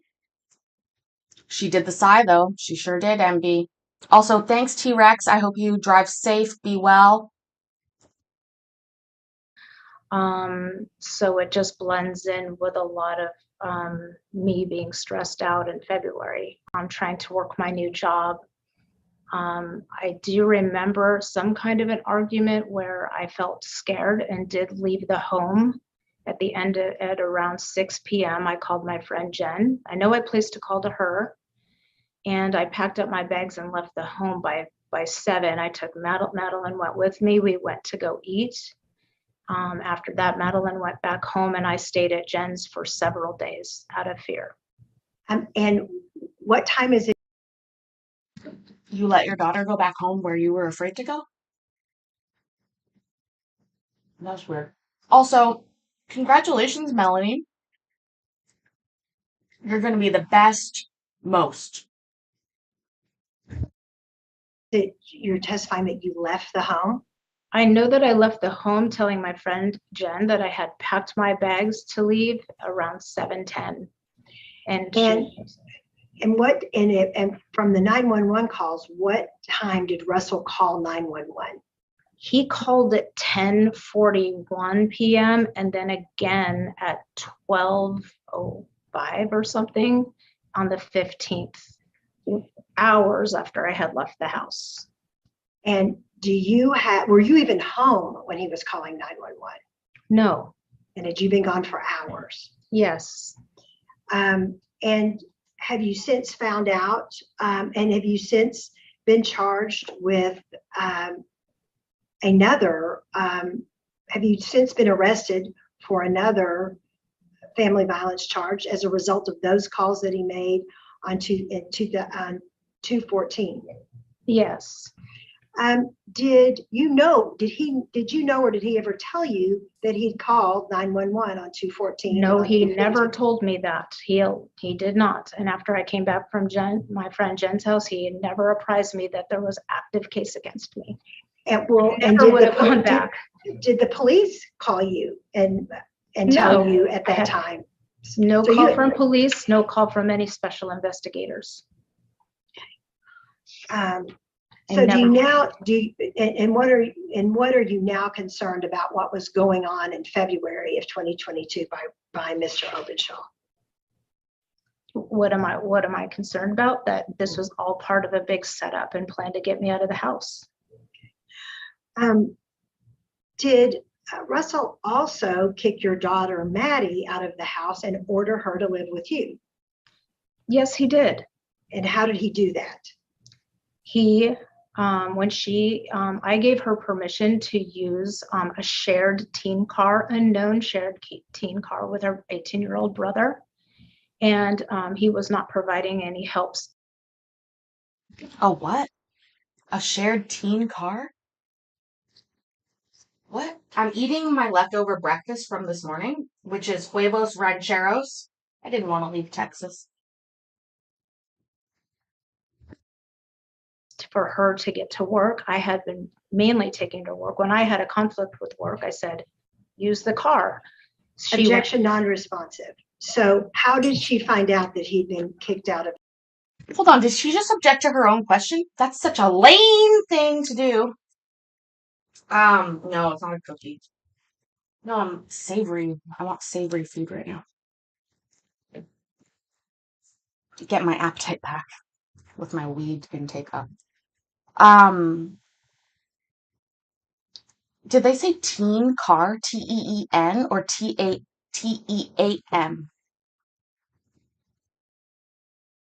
The house. She got a text. Actually, first of all, she went home that night and all of her belongings were taken out of her room. Her bed was dismantled, put into the garage. When she called me, she was hyperventilating that all her belongings, including makeup, pills, everything were gone from her room. It was completely packed up and she had no idea where her stuff was. And has she been living with you and sleeping on your couch since that time? Yes, she was too scared to go back home to ask for the stuff. Are you Again, hearsay, exactly, MB. Hey, Sleazy, how are you doing? asking to be appointed sole managing conservator for your youngest son, Bowen? Yes, And is your other son, James, that's referenced in the pleadings, how old is he? he's 18. And when does he graduate from high school? He graduates May 15th, Okay. the end of the week. And is he the one that you're asking the court to interview and to confer with respect to the primary conservatorship? Yes. Prior to February of 2022, when Russell requested the emergency protective order be issued, who was the primary caregiver of all the children? I was. And since you have been excluded from your family residence, have Bowen and James been residing with Russell? Yes. Since February 2022, has there been a dramatic escalation in disciplinary problems with Bowen, the youngest? Yes. And will you tell the court about what's been going on with Bowen? I have been highly concerned since I've left the home. I was always there as a protective factor, and so was Madeline in the home. Bowen reports of, smoking in the house. I'm hearing of smoking marijuana in the home. Also fights at school, documented fights at school. This is clearly not normal behavior for Bowen. Fist fights at school since I've left, toward end of May toward end of April. And now in May, he was caught with drug paraphernalia and marijuana in his backpack after spending the night at a friend's on a school night, which I never would allow, going to school. She would never allow them to spend a night on a school night. That is true, Sleazy. You did say that when you met me, and I appreciate it. Thank you for coming by. Around these parts, we clock in for our shift by hitting the like button, so make sure that you've done that. And I already made sure you subscribed personally, so I don't even have to ask you to do that. Who won the fist fight at school? Great question, William. And also, again, did she just admit to parentifying her oldest daughter, Madeline, by saying that she's a protective factor in the home? The next day and getting caught for that. Has he also been charged with sexual harassment of a female student on social media? Yes, that was another thing that was investigated and confirmed. And has the school gotten involved with respect to disciplinary measures with Bowen? Yes, they've had to intervene, especially with the latest thing. And have they recommended counseling? Yes. And has Russell enrolled Bowen in any counseling? No. Have you tried to enroll Bowen in counseling? I have a relationship with Mr. Ave Grossman for DISD. We have a good relationship because Bowen was in counseling with him for all of 2012. And he said that he's on hold due to a DISD policy in regarding custody before he starts. They're able to start him in counseling. Lady, just answer the fucking question. Did you get him into counseling? No, I didn't. So that was the latest, that thing that I heard.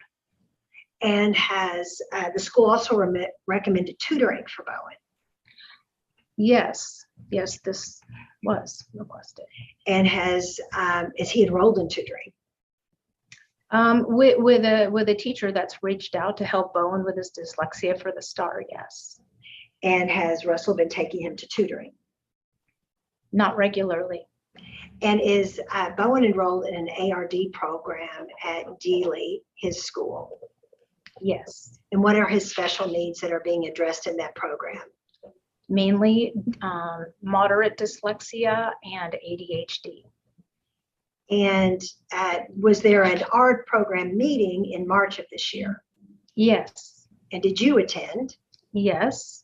And did Russell attend? He was not in attendance. Again, she's throwing these like daggers. I'm sorry. Again, you were a stay-at-home mom handling most of the schooling. I find it, I don't know. Also, I hate it when other people come to the parent-teacher meetings because I personally like to talk all the time. Let me stop you for a second on that point. So people came into the waiting room. There's a Caitlin Knoll and a Kristen Olivero. Those are the teachers, Judge Tenai. Okay, I just want to make you all aware that they. You can continue. Are you concerned about the level of supervision that Bowen is receiving by Russell? Very. And where's your 15-year-old child? Mine is out at the lake with her friends and one of her friends' moms. But seriously, like, this is, again, a 14-year-old child does not need to be supervised in the same way. And I'm also going to say it straight up here.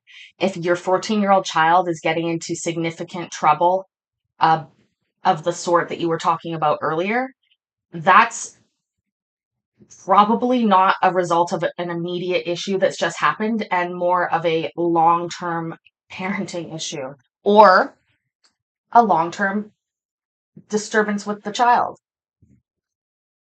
And all right, what do you believe that Bowen needs at this time? He needs a consistent parent in the home that's there always during normal hours and home at night, and one that's not out partying every night. Do you think it is in Bowen's best interest to reside primarily with Russell? No.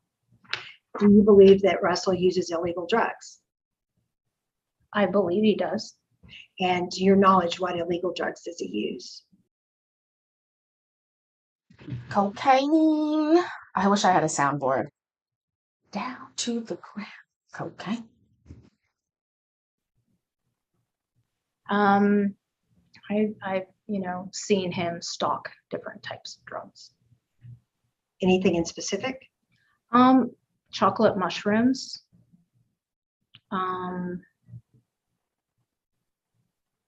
And some kind of gummies. What about marijuana? Sorry, I was laughing so hard I laughed over it. I was not expecting her to say chocolate mushrooms. Oh my god. That's hilarious. I took mushrooms today. Chocolate mushrooms. And some kind of gummies. What about marijuana? Yes. Do you have any concerns about his prescription drug use?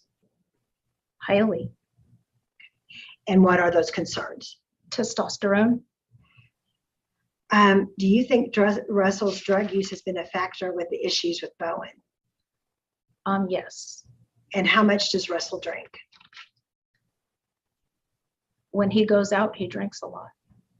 And how frequently does Russell go out to bars at night? Probably about 3 to 4 times a week. And there have been nights I thought there was a protective order against you. How would you know that? that he doesn't come in at all and leaves the children alone. Since I've been gone, I believe so. Have you prepared a summary to the court about your concerns about custody with Russell? Pardon? Have you prepared a summary to the court about your concerns about your custody concerns about Russell? Yes. And is that set forth in exhibit number 25? Well, in the legal sense, William, chocolate mushrooms are nothing.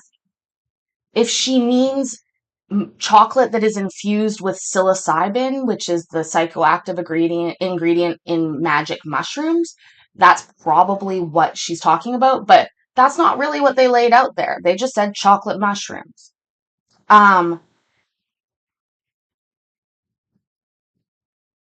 Yeah, again, this is not well prepped. These lawyers, no matter how much money they were getting, this is bad prep.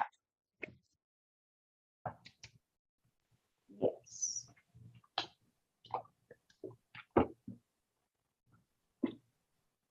Yes.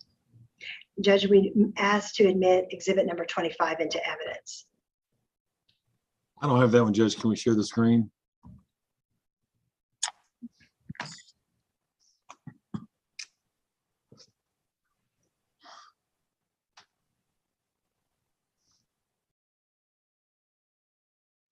Okay, and again, I'm just going to read this out. Number 1, concerned about Russell's drug and alcohol abuse. Number 2, recent alcohol-related car accident. Haven't heard about that. Number 3, excessive use of testosterone hormone. Also, he's at an age where he could probably use some testosterone. I'm not too worried about that. Number 4, stays out late on all nights and not very present when the children are in his possession. Possession? I know it's a legal term. Failed to attend the ARD meeting with Bowen in February of 2022. Failed to take Bowen to tutoring. Abruptly evicted daughter. That's like excessive calls 911 on family members. That doesn't make any sense. Psychological abuser of Kim and children. Okay, these are just straight up allegations. And then failure to address disciplinary matters at school.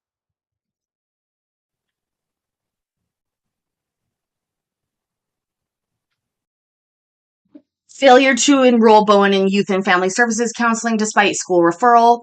Permits or fails to stop Bowen from marijuana use. Russell takes child's prescription medications. Again, why aren't we hearing that? And then permits child repeatedly spend the night out with friends on school nights, including bad influences connected to the school disciplinary issues, and reports of irregular or no food available to them or lack of prepared meals. Okay.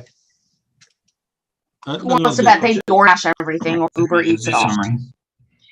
And are you asking that that Russell be undergo court-ordered drug testing? Yes. And are you asking that Russell be enjoined from using drugs or alcohol when he's in possession of Bowen? Yes. And are you asking for routine drug testing while this case is pending? Yes. And do you use any illegal drugs? No. And if a court ordered you to take a drug test, would it be negative? Yes. Tell the court about your oldest son, Zach. My oldest son, Zach, is a wonderful kid. He graduated from UT Objection relevance, he's 25 or 23. Austin. He's got his own job at Cognizant Consulting in Nashville. He's now a software engineer. He's a wonderful boy. And tell the court about Russell's relationship with Zach. To my understanding, I wasn't there. There was an incident that ended their relationship in Colorado on a trip where Russ became physically altercation with Zachary. That Objection, hearsay upon hearsay. This is craziness. I think the lawyer's letting this go, his lawyer is, because it doesn't help her case. scared him, and Also, Wendy, I don't know. We're going to watch this hearing. I bet we'll hear some cross. God, I got to stop talking. he decided from that incident that he would not want to speak with him and could only think of a handful of times he'd ever have to see him again. Does Zach speak to Russell at this point? No, not to my knowledge. How is your relationship with Zach? Wonderful. Have you ever had a physical altercation with Zach? No. Have Russell also had physical altercations with James? Yes. And has Russell called 911 on James? Yes. Has Russell also had physical altercations with Maddie? You could say in certain ways that might not be. Damn, she still looks very young to me, but I'm going to be honest. Now we're bordering on her not being a protective parent. If she's allowed this type of abuse to go on this long against these children. We see that time and time again in CPS cases, and it works against generally mothers who themselves may be victims of domestic violence. They don't give a shit. If you can't take care of it, then you can't. That's bad. Did somebody ask? Oh, I'm back in the state. I'm back in Canada already. Yeah. They let me back in, thankfully. That were physically intimidating. Did Russell throw water on Maddie? Yes. Have you ever had a physical altercation with James? No. Have you ever had a physical altercation with Maddie? No. Who in the family tends to have physical altercations with people? Russ. He is very big and scary when he's angry. Calls for I mean, it's overly broad, these questions. I have just plain flour, and then I have a pen, and I do have something around here. I haven't found it yet. I know that Judge Tenet can't tell from the Zoom, but how tall is Russell? Russ is 6'2". And how much does he weigh? He weighs about 240. And how frequently does he work out? Daily. How tall are you? I am 5'6". And how much do you weigh? Okay, here we go. Get your weight guesses in, please, for our 5'6" lady over here. And I want you to give me two weights. I want you to give me what you think her real weight is and what you think she's going to say, because we know they are not the same. Let's go ahead. I would love for you to put first the real weight that you think she is. Secondly, the weight that you think she's about to tell us. And B saying she's going to say 120. Mayor, yeah, you think she's 125, I think it's the opposite. 142 real, but says 125. She'll say 130, but be 108, Prissy. Okay. I'm seeing a lot of like 138s, 140s, 126. I believe she's probably, I mean, we can't see her whole body. 5'6". I think she's 138 for real. It depends on the size of her tits too, right? I mean, just legitimately. But I think she'll say either 125 or It's going to tell me a lot about her, what she says here. It's going to tell me a lot about her. Let's just say that. Okay, no more bets, no more bets, no more bets. Weigh 113. Have you also You liar. reviewed, is Russell's phone on your phone account? Yes. And have you reviewed Russell's phone calls since over the last 3 or 4 months. Yes. And Ooh.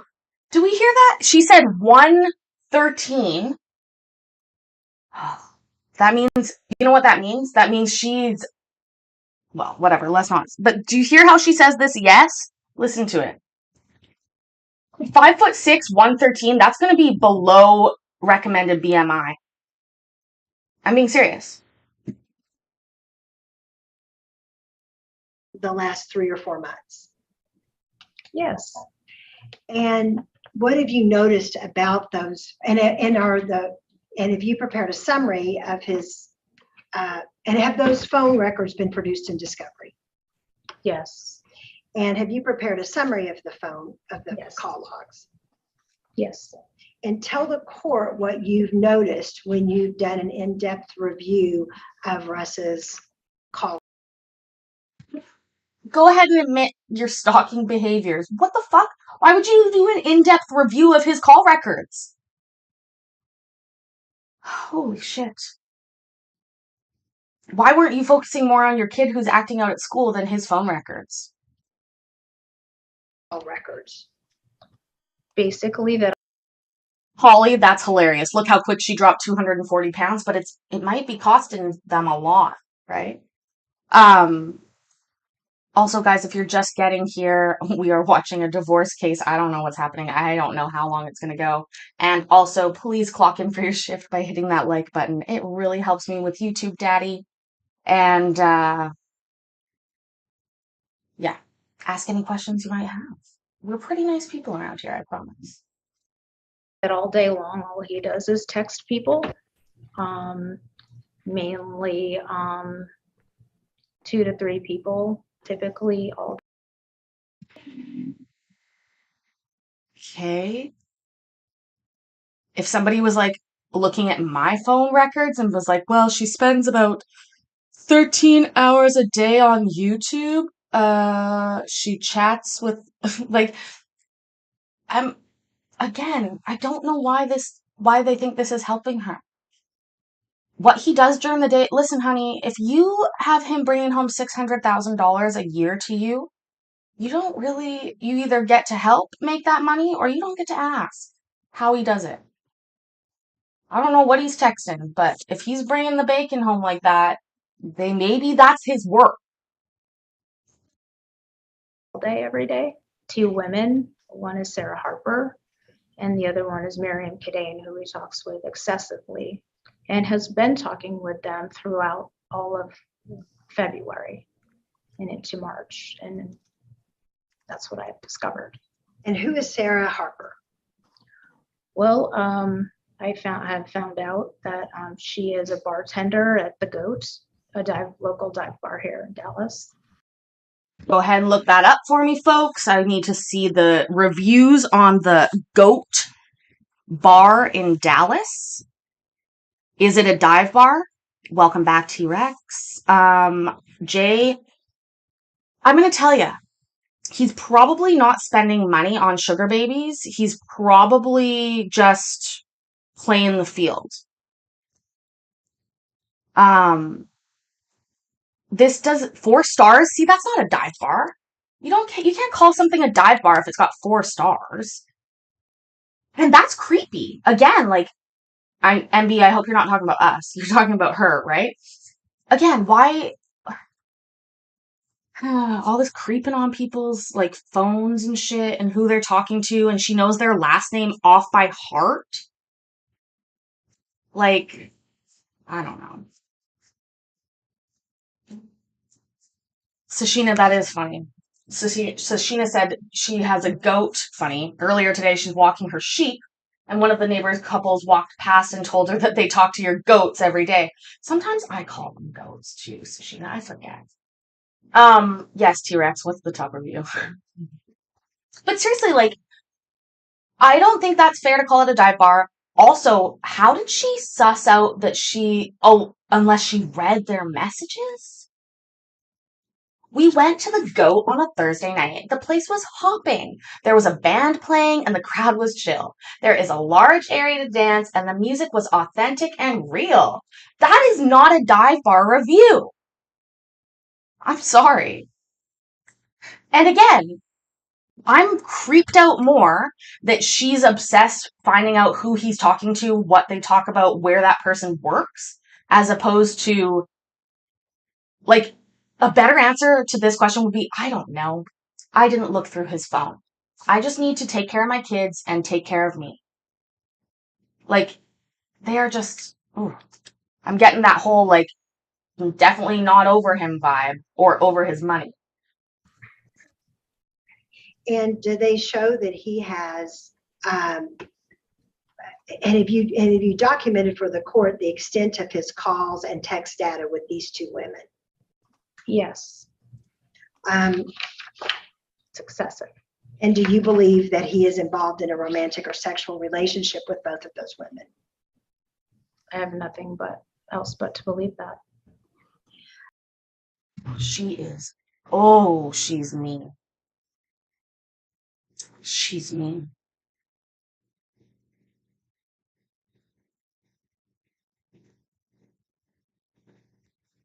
She's mean. He's allowed to be with somebody else. I'm sorry, but it doesn't even matter.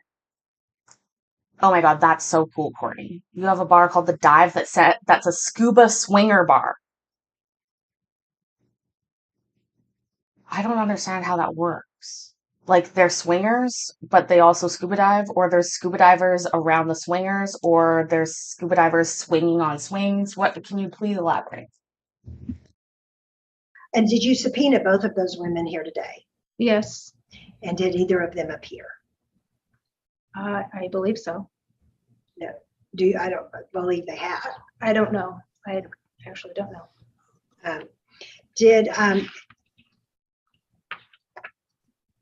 And did the record show that he was texting extensively with Sarah Harper both before and after he placed these 911 calls to you?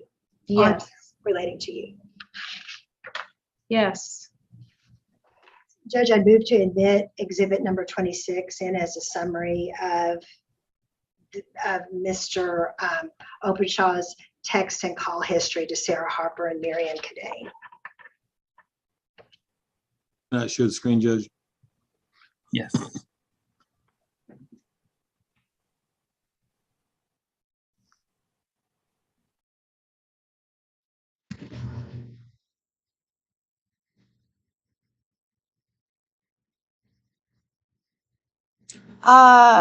So what? First of all, fuck.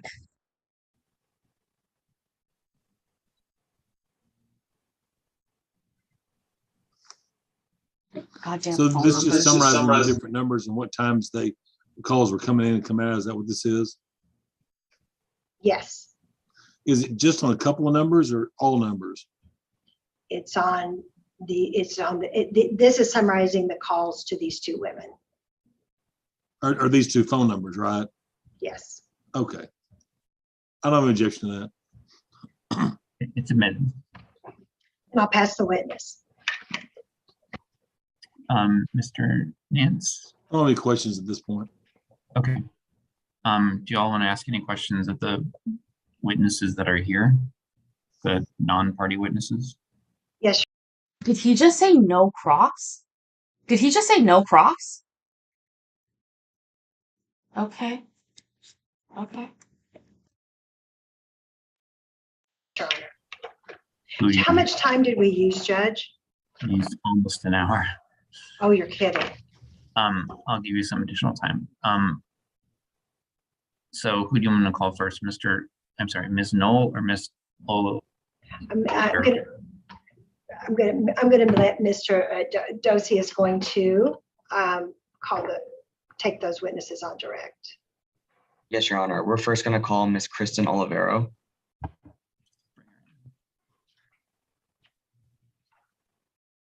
So these are the teachers. These are the teachers that they've called. Somehow they've fucked up to this full Zoom screen thing. You know what I'm talking about. Hopefully they fix it so we can see everybody. So Wendy, to answer your question, no, they will not be watching Cross tonight because he didn't cross her, which I'm finding insane right now.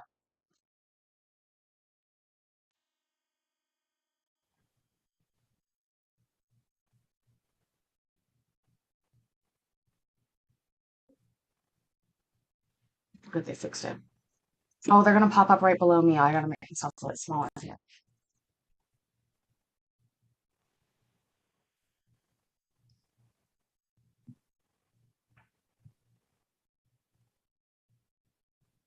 Miss Oliver, this is Judge Tenek. Can you hear me?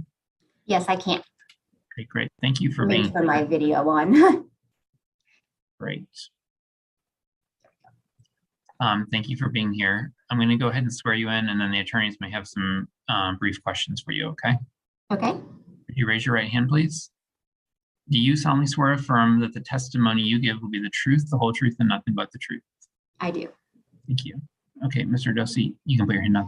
You may proceed. Hi, Ms. Olivero. Thank you for taking time out of your afternoon, and sorry to keep you waiting. No problem. Can you please just state your name Kristen Olivero, and what is your occupation? special education teacher, inclusion and resource. And where are you a teacher at? George. Sashina, not indelicate. I think there's a people in court live tonight. I saw it when I was scrolling through my YouTube earlier. What else am I gonna, what was I seeing there? The Summer Earth intern will be presenting the teacher, and wasn't like, I get it. You have to learn, right? No matter what you're in, what job you're in, what role you're in at the moment, you have to learn. So I'm not riding on Joshua that bad, but you can tell he had that like laid out. I have to thank her for being here. I have to apologize for making her wait. Like, he's gonna get better. Keep going, Joshua. You're doing good, baby. Bannerman Dealey International Academy. And is this the same school that Bowen Openshaw attends? Yes, it is. And how long have you been Bowen's teacher? 3 years. And Bowen is a SPED student, correct? Yes. And Bowen has accommodations being a SPED student. Yes. What are his accommodations? Oh gosh. I did not have that up on my screen. That's okay. Do you know how many accommodations he has approximately? There's about 18, and I know most of them. I can tell you a lot of them. I think we can move forward just out of respect for Okay. yours and the court's time. Okay. Does Bowen have a diagnosis that allowed him to get these accommodations? Yes. And what is that diagnosis?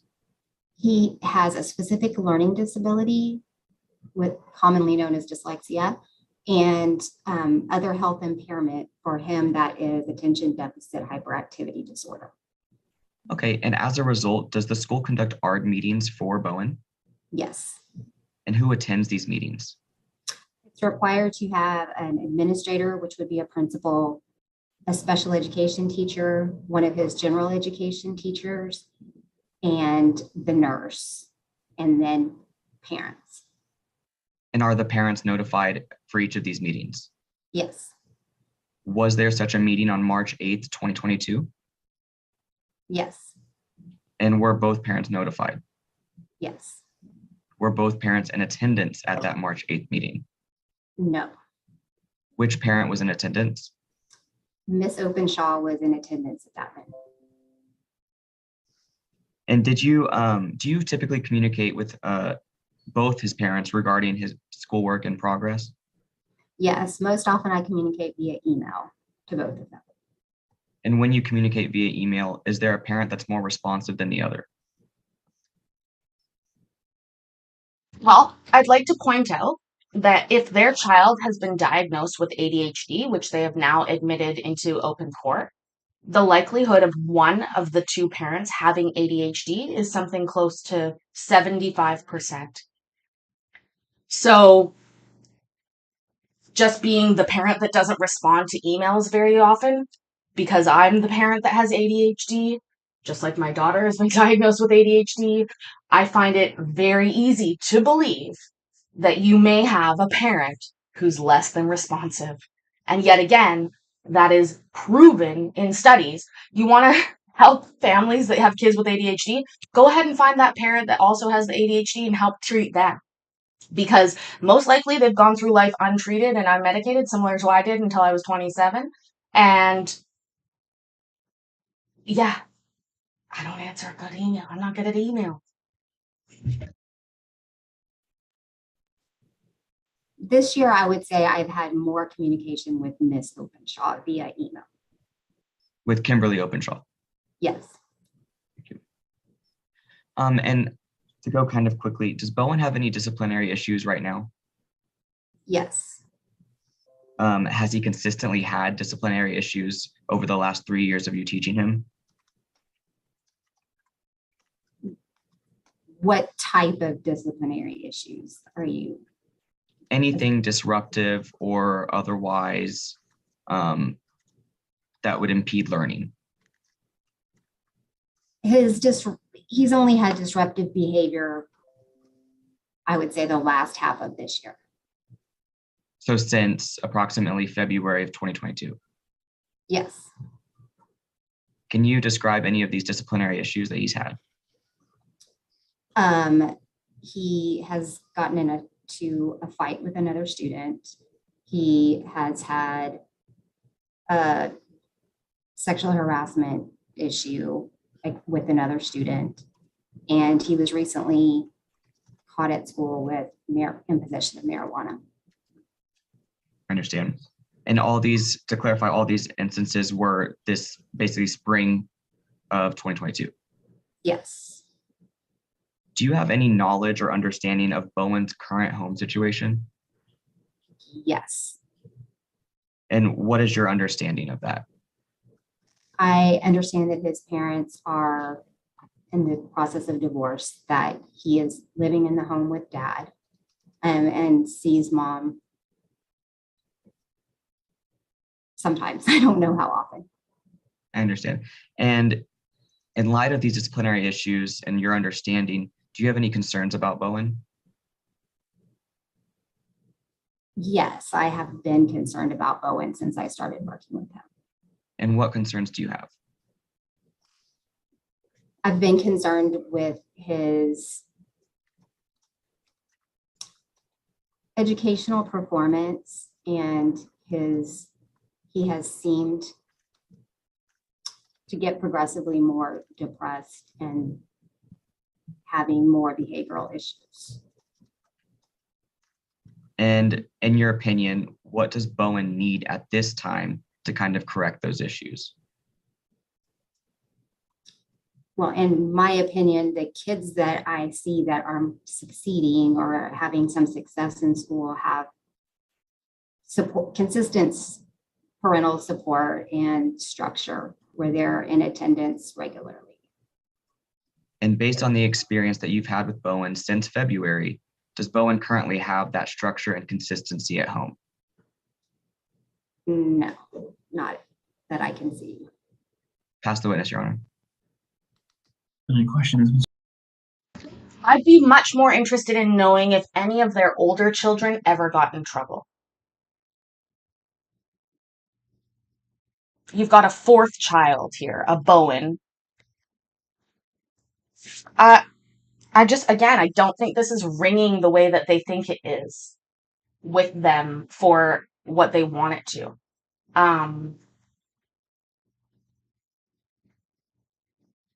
And again, I'm not about medicating children all the time about ADHD. I think it's much more important to recognize the likelihood that probably the very successful dad who seems to make money up the yin yang, he probably has some ADHD.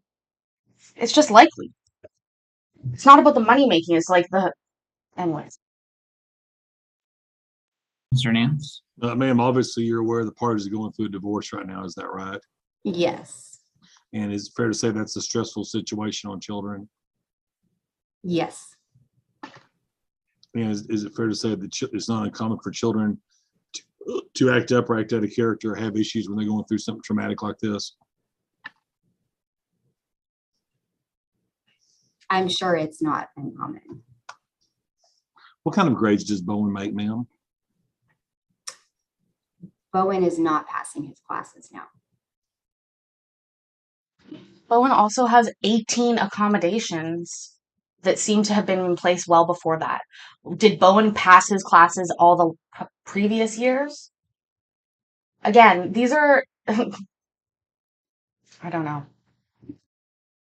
Okay. And is that for the year? Yes. All right. And have you expressed your concerns regarding Bowen to Mr. Openshaw? Yes. What has he said to you when you expressed it to him? He has expressed concern and been a part, in our conversations, he has wanted to he has wanted to help Bowen. Okay. Has he indicated that whatever he needs to do, he's happy to jump on board? Is that fair? Yes, he has used those words. Is there any reason to believe that Mr. Openshaw is not in a position to help Bowen do whatever that you guys think necessary and appropriate for Bowen? I have no reason to think he won't. Okay. Pass witness, Judge. Just a couple more questions, Ms. Olivero. Is Bowen currently referred to for tutoring? He was referred for tutoring for English language arts, yes. And to your knowledge, has Mr. Openshaw taken him to these tutoring lessons each and every time? From what I've been told by the teacher that he was going to be tutored with, he has not come to more than one. And in your opinion, is that completely on board with helping Bowen by not taking him to tutoring? It would be helpful if he showed up for tutoring, yes. Objection relevance. Who the fuck cares what she thinks? I think we can agree on that. Has Bowen been referred to anything else as a result of these disciplinary issues? Yes, today was Bowen's last day on our campus, and he has been referred to the alternative educational placement at Barbara Mann. So he was expelled.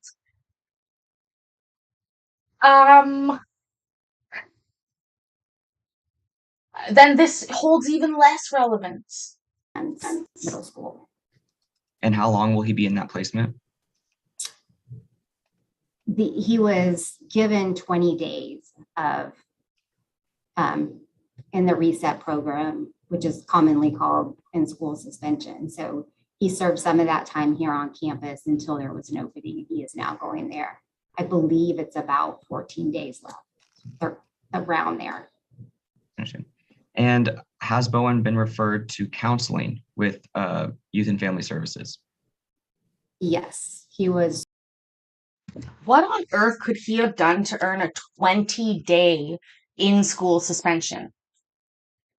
I was suspended as a child. Hi, Elvis. Oh, my God. So hot in Texas, I know. But I had such a good time. I'll be back there soon.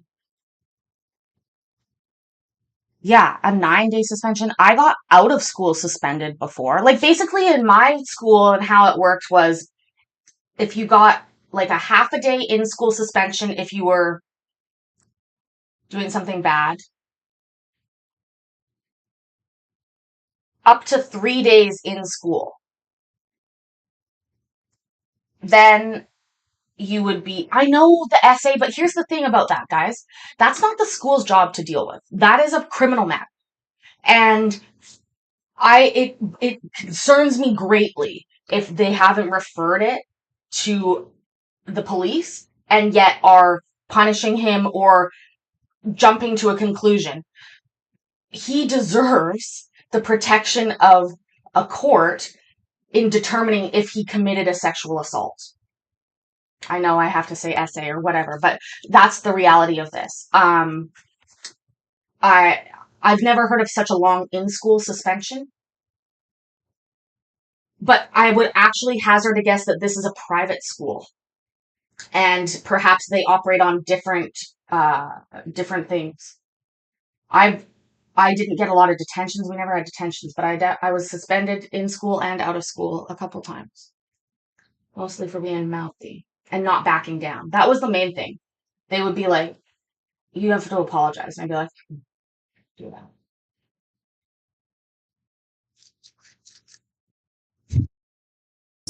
Referred last year and did some sessions on campus that You might be right, MB, sexual harassment versus SA, but here's the whole point. Those are all legal terms or legal fictions in a way. And they're not determined by this lady right here on the screen, nor an administrator in a school, nor a teacher, nor nothing like that. Those things need to be properly, like, if it is that serious and you're calling it that, and what I'm really hoping is that they are not absolutely exploiting this poor child's situation here for this gain of this hearing. Because to me, it is pretty unconscionable for somebody to be saying that. We have to say allegedly all the time. So why is it that schools get to skip that and just automatically be judge and jury? That's not how I think we want schools to be working. So if it's indeed an SA issue, a sexual harassment issue to the point where he needs to be removed from that situation, you need to be calling the police because they will investigate that. If you don't do that, then you don't get to call it that. You can't, like, it's just not, it's a disciplinary issue, fine. But, and they may have called the police. I don't know that they called the police here. I will tell you how it works in Canada. There's a different situation for that. I worry a lot about why this teacher is here saying this. I've heard teachers before that have refused to testify in these types of cases, or they've only been able to give grades. And she's making a lot of conjecture here about abilities on behalf of either parent and reasoning behind things happening. I didn't hear her be sworn in as an expert on child mental health. So again, I have a bit of concern. Mayor, I hope you do well. Please feel better. We're sending positive thoughts for you.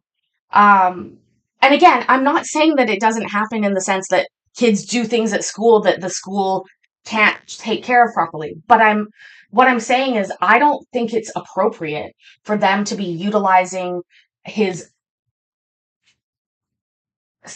actions in court and saying them in the way of, like, they're listing off crimes. They are listing off crimes and attributing to them this to a child. And I'm thankful that the judge is obviously going to be able to determine that and say and make the difference there. But I just don't even understand why you would drag your kid through the mud like that.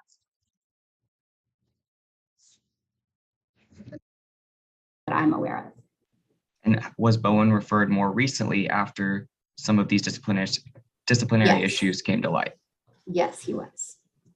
And to your knowledge, has Mr. Openshaw enrolled him in these counseling services? The counseling services couldn't enroll him until they had some kind of knowledge of the custody agreement, is what they reported to us. So the answer would be no. Just like your lady's answer was no. Nobody was allowed to enroll him except go fucking hire a counselor. You're rich and American. I'm sorry, but isn't that the glory of your country and your freedom? That you can go to any of these medical professionals you want, and as long as you can pay, you can see them. Well, they can pay. Mr. Openshaw has not enrolled the child in the counseling services referred. Correct? No. Thank you. Pass the witness. Just briefly, Your Honor, did you notify Mr. Openshaw of these counseling and therapy and tutoring services? Yes, I did, to the best of my recollection, yes. And does he know where to go and what time and who to see? I do not have that knowledge. Once we make the referral, we're just told if he Okay, attends or does not. that's what his judgment. No further questions, Your Honor. Olivera, excuse me. Thank you very much for your time today. I'm going to go ahead and excuse you. I appreciate your time today. Okay, thank you. Thank you. And Your Honor, out of respect for the court's time, I actually don't believe we need Ms. Knoll. I would like the chance to apologize for calling her, but. Okay, I'll bring her in just so let her know.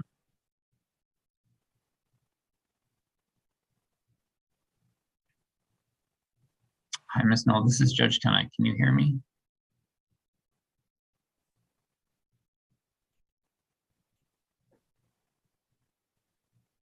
She's connecting to audio still.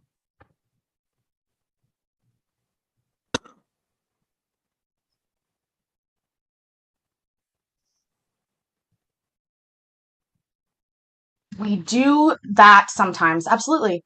Come to the States to get procedures. We also do like tan and scans. We'll go down to Mexico, get ourselves a CT scan and a bit of a tan.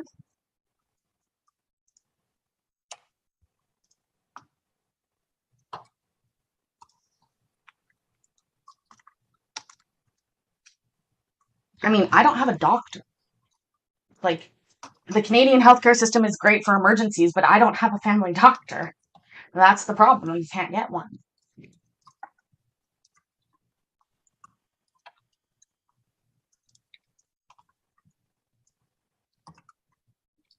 Since she's having audio issues, I'm going to send her a message that says the attorneys decided not to call you as a witness today.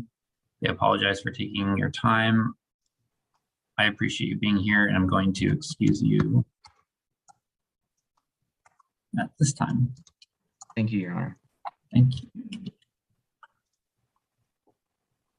Okay, yeah, her audio just isn't connecting.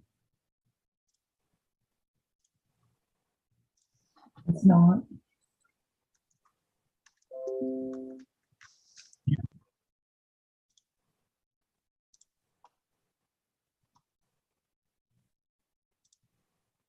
Great, great. Hi, Ms. Knoll. I apologize. You're fine. So I was just sending you a message. So the attorneys decided to not get your testimony after all. So I Okay. appreciate you being here. I just wanted to let you know I didn't want you to just drop off the Zoom and not know what was going to happen. Okay, Wanted to apologize for bringing you here, but no worries. sometimes. So thank you very much for being willing to be here. I appreciate it. Thank you. Have a good one. You Do I too. leave the Zoom now? Yes, ma'am. It's fine to Okay. leave. Thank you. You're welcome. Okay. Who's your next witness? Lisa, I believe you're muted. Yeah, you muted yourself. Judge, I would call Russell Openshaw. Okay. You may proceed.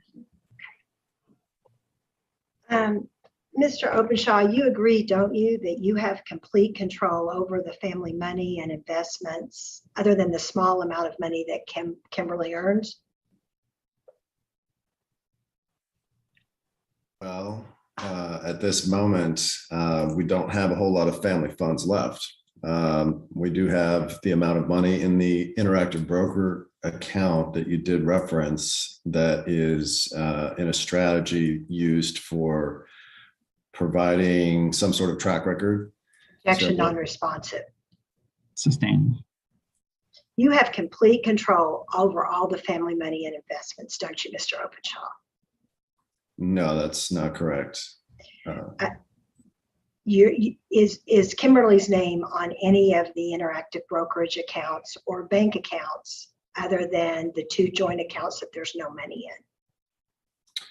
Well, she did reference the ZMJB Holdings account that money was transferred from at Interactive Brokers. And as a matter of fact, she is the only owner of that account.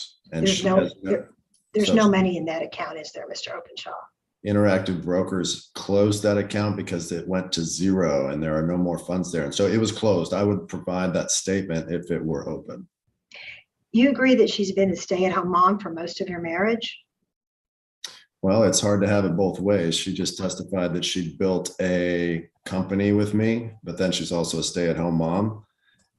So she did elements of both. Absolutely. She did a wonderful job staying home and caring for kids. But she has Objection, also- non-responsive.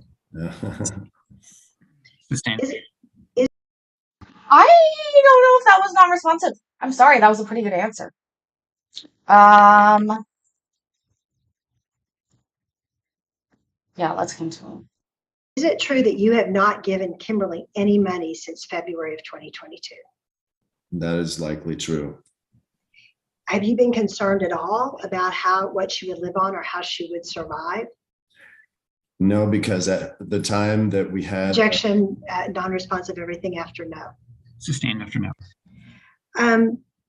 In fact, did you report the amounts, both of the amounts that she paid to her criminal lawyer and to her family law attorneys as fraud?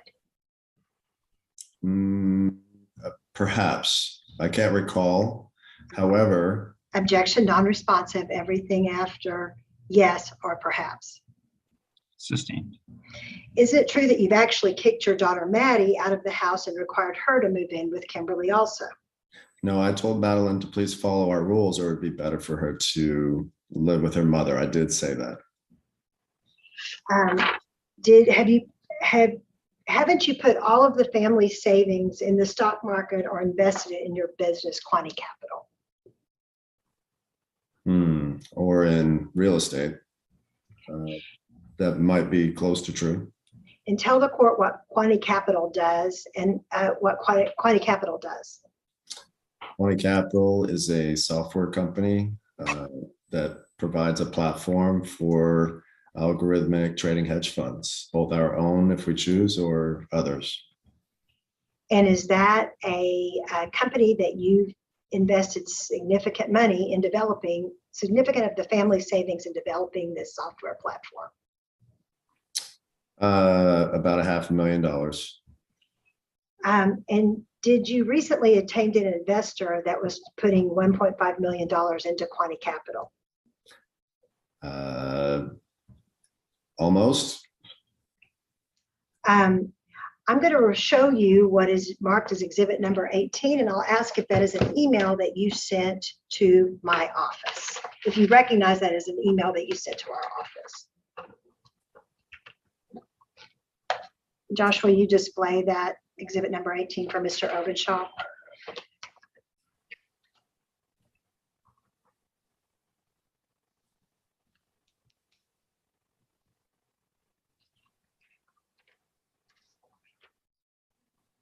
Looks like it's from me. I do recall. Yes. And do you represent it to us just in March of this year that you had an investor that was investing $1.5 million in Quanti Capital? Certainly. And are you and you're still in extensive communication with this investor, correct? Your phone records indicate that. I would not call it extensive, no. Have you received the 1.5 million? No. Why not? I don't know. Well, you state on March 18th that Quanti Capital is receiving a $1.5 million investment for operating expenses. Correct. So what happened to that investment? Well, sounds like the same questions I've been receiving for about 3 years now. I don't know. I'm trying still. And did you also represent to us that you could start drawing that you were going to start drawing $20K a month as a salary? At that time, I believed that I could do so. I doubt that it will be quite that much, but that was my plan when I wrote that email, certainly. How much do you have other accounts with Interactive Broker? Okay, I'm not going to dox these people. That's why it's down. I'm looking at these emails right now. What I am going to say is, if your email is a Hotmail email and you're telling me that you're going to get $1.5 million soon, I'm not believing you. Brokers other than account number 8. And his email is a Hotmail email. 460 that you produced in Discovery. No. That's the only account. Oh, let me think just a moment. There was the ZMJB that was owned by Kimberly that she says she didn't know anything about. And then that one was closed once it ran down to zero to pay for family expenses. And right now. Objection, non-responsive. No, there are no others. There are no others. So, Mr. Openshaw, the records from the ZMJB Holdings account show routine transfers in from an Interactive Broker account, do they not? Yes, Kimberly authorized. Objection, non-responsive to everything after. Kimberly is not on any Interactive Brokers accounts, is she? She's the owner and the sole owner of ZMJB Holdings, ma'am. She is not on any Interactive Broker accounts. Well, that's the account that was closed because it went to zero. So right now, no. The account that is open is a company account. It's an Algocentrics limited partnership account. So she was on the ZJMB Holdings Savings Business Checking account, but she was not on any Interactive Broker account, was she? She was actually, and that's the reason that we transferred money from the Interactive Brokers account to the ZMJB Wells Fargo account, because there were like registrations, and that's the only way that the transfers could occur. So she was the sole owner of that. She was repeatedly given login credentials. To be clear, I still have a Hotmail address too. What I'm saying is, if that's not your business email, if you're making a $1.5 million, you're going to have a different business email. I'm sorry. You can afford a domain name. And she repeatedly stated that she didn't know how to log in. You have not produced any Interactive Broker account that shows the transfers into the ZMB Holdings checking account, have you? Correct, because there are none. When they closed the account, there was no way for me to retrieve statements because the account doesn't exist any longer.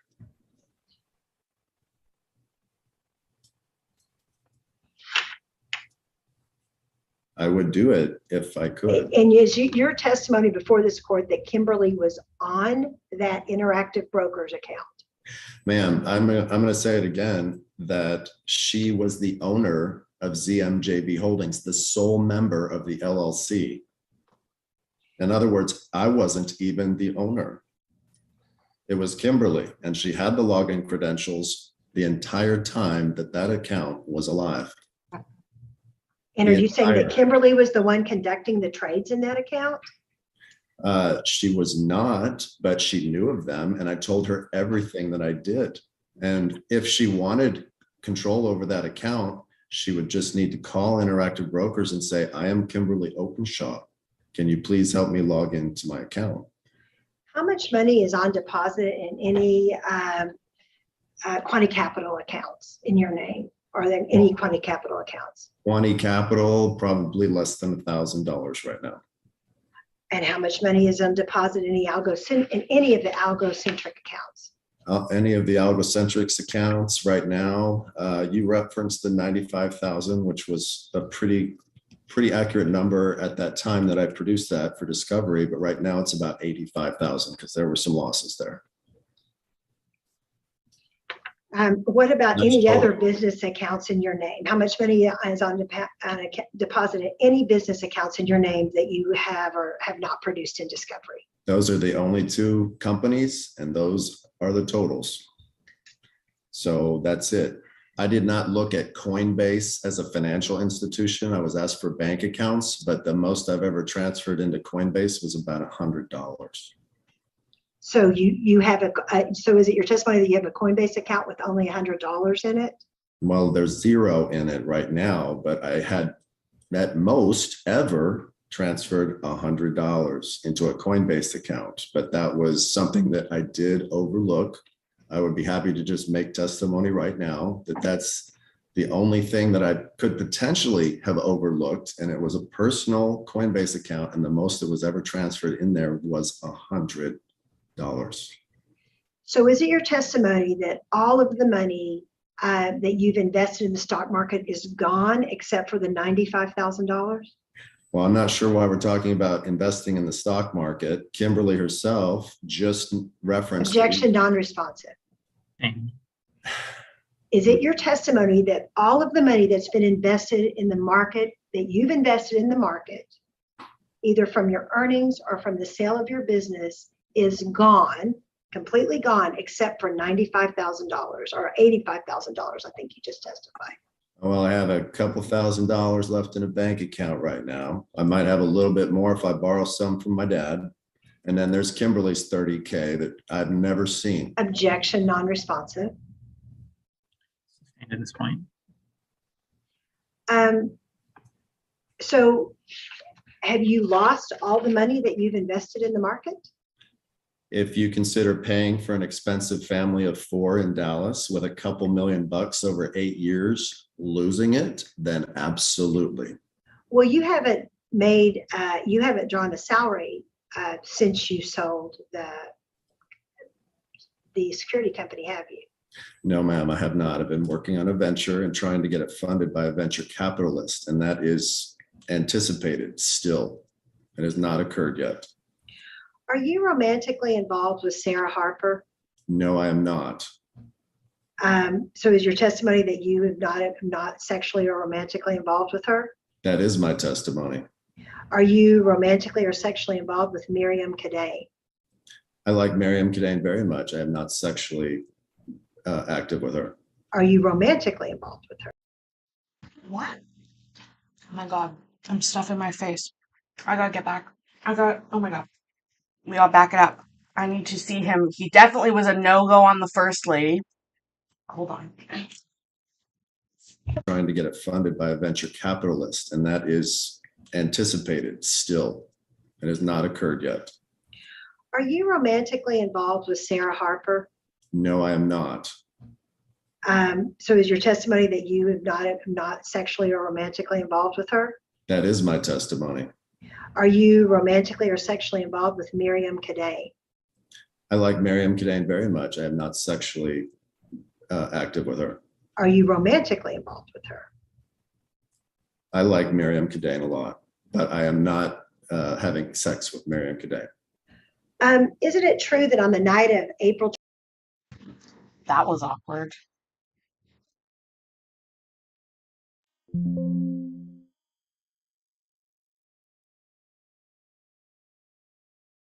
(22nd), you put both Bowen and James in an Airbnb rental? My landlord required that we leave. Objection, non-responsive. Isn't it true on the night of April 22nd, you rented an Airbnb where both Bowen and James were staying? No, because my landlord paid for an Airbnb so that they could show the home. And did He should have just said, no, I didn't rent it. Bowen and James stay in that Airbnb that night? No, neither one of them did. And where were they? They were with your client. And who were you sleeping with in the bedroom at the marital residence on the night of April 22nd? I was not sleeping with anyone in the bedroom. Who was in the bedroom with you when Maddie came over there to care for the cat? Miriam Kadane was with me. Okay, so you were alone in the bedroom with Miriam Kadane at 2:30 in the morning on April 22nd. Is that I'm correct? not sure what time it was. I stopped by to get my Why was the kid out at 2:30 in the morning? And also, again, relevance. clothes for church on the way home to take her home.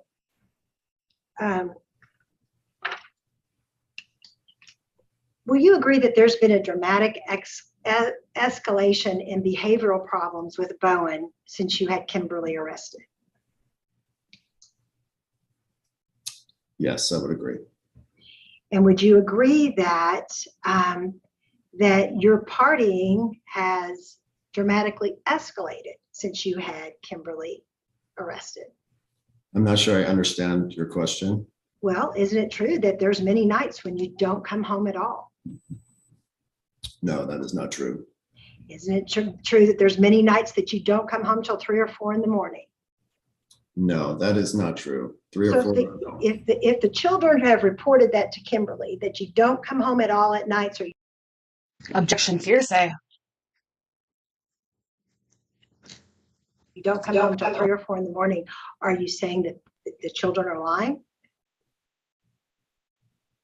I want to hear the kids say that. You failed to take Bowen to his tutoring, correct?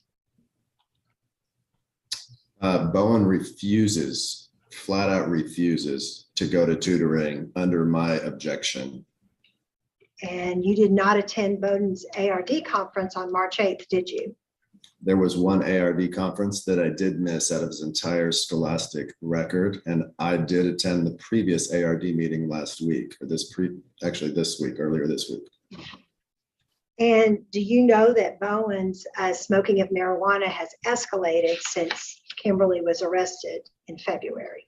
Would you agree with that?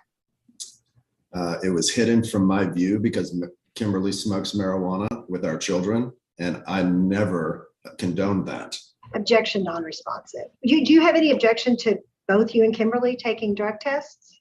I'm sure Kimberly has abstained for the reason of a drug Objection non-responsive. Abstain. Do you have any objection to both you and Kimberly taking drug tests as ordered by this court? If ordered by this take court.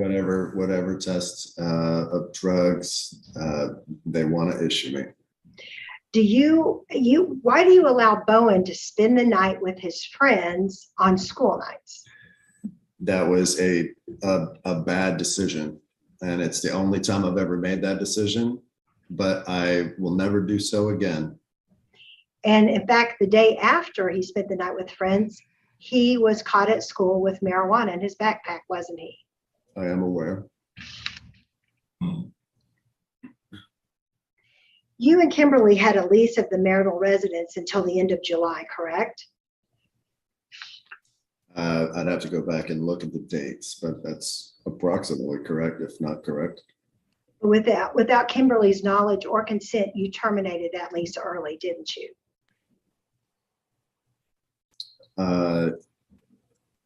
They had asked me if I could vacate as soon as possible because they wanted to sell the home and the rent is very high and I'm running out of funds. And so I did do that.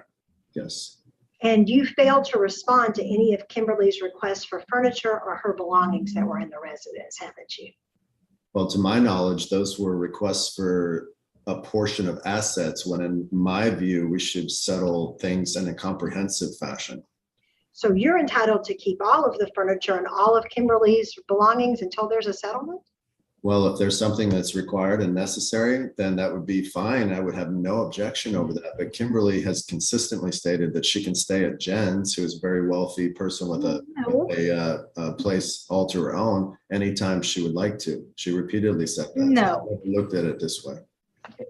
In fact, Kimberly requested to have access to some of the furniture and you did not even respond to that request. Isn't that true?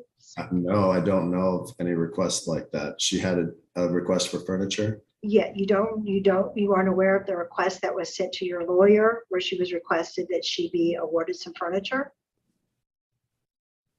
If she was to be awarded anything, I'll comply with the court. And in fact, you've actually sold the furniture that she was requesting that she have in her possession, haven't you? Well, I have to go back and see what it is that was requested so that I can actually answer that. What furniture have you sold? Have you been starting to sell your and Kimberly's belongings? Well, so we are downsizing and there were a couple things that I have put up for sale. And the only things that I would put up for sale are things that she herself would be okay with us selling, to my knowledge. You haven't asked her for permission to sell anything, have you, Mr. Openshaw? I haven't been able to talk to her because of a restraining order that you put in place. So is it your testimony that you have or you have not sold any furniture? I have sold some furniture, yes. And what have you sold? I sold some patio furniture so that I can pay my bills. And the patio furniture was specifically the furniture that she was requesting, wasn't it? Okay, but if she requested that, it might have been after I sold it because I did not know of that prior to trying to sell. How much money is this patio furniture worth? Seriously. And also, yeah, she is doing a lot of, well, she's on direct, so she can use leading questions right now, correct? She called him as a witness, so she's on a direct exam. She's allowed, no, you're not allowed to lead on direct. You're allowed to lead on cross, right? You know me, I'm not a fucking expert. He's upset and bitter and totally in love with the other lady he says he's not in love with, but, I believe him. I don't think he knew about the patio furniture. I don't think he sold that to be an asshole. How much did you receive from the sale of the furniture? $3,900. Are you willing to give that money to Kimberly? Why should I give that money to Kimberly if it might be equitable to split that? And are you also aware that Kimberly has requested that she be allowed access to the deposit, the rental deposit that's on file with the landlord, that's on deposit with the landlord?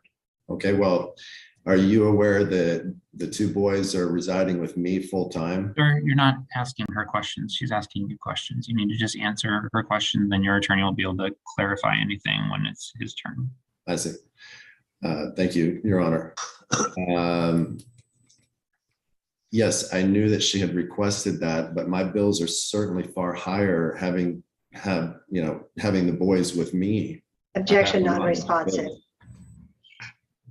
Sustained. You've had physical altercations with your son, Zach, have you not? I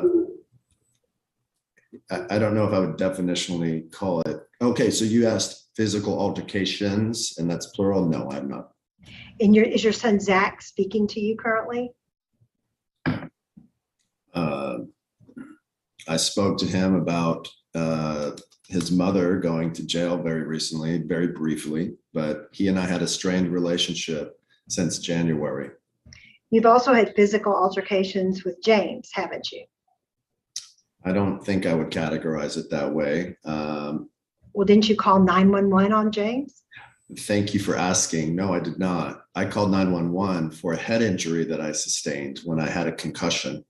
I requested. As a result of a physical altercation with James, isn't that correct?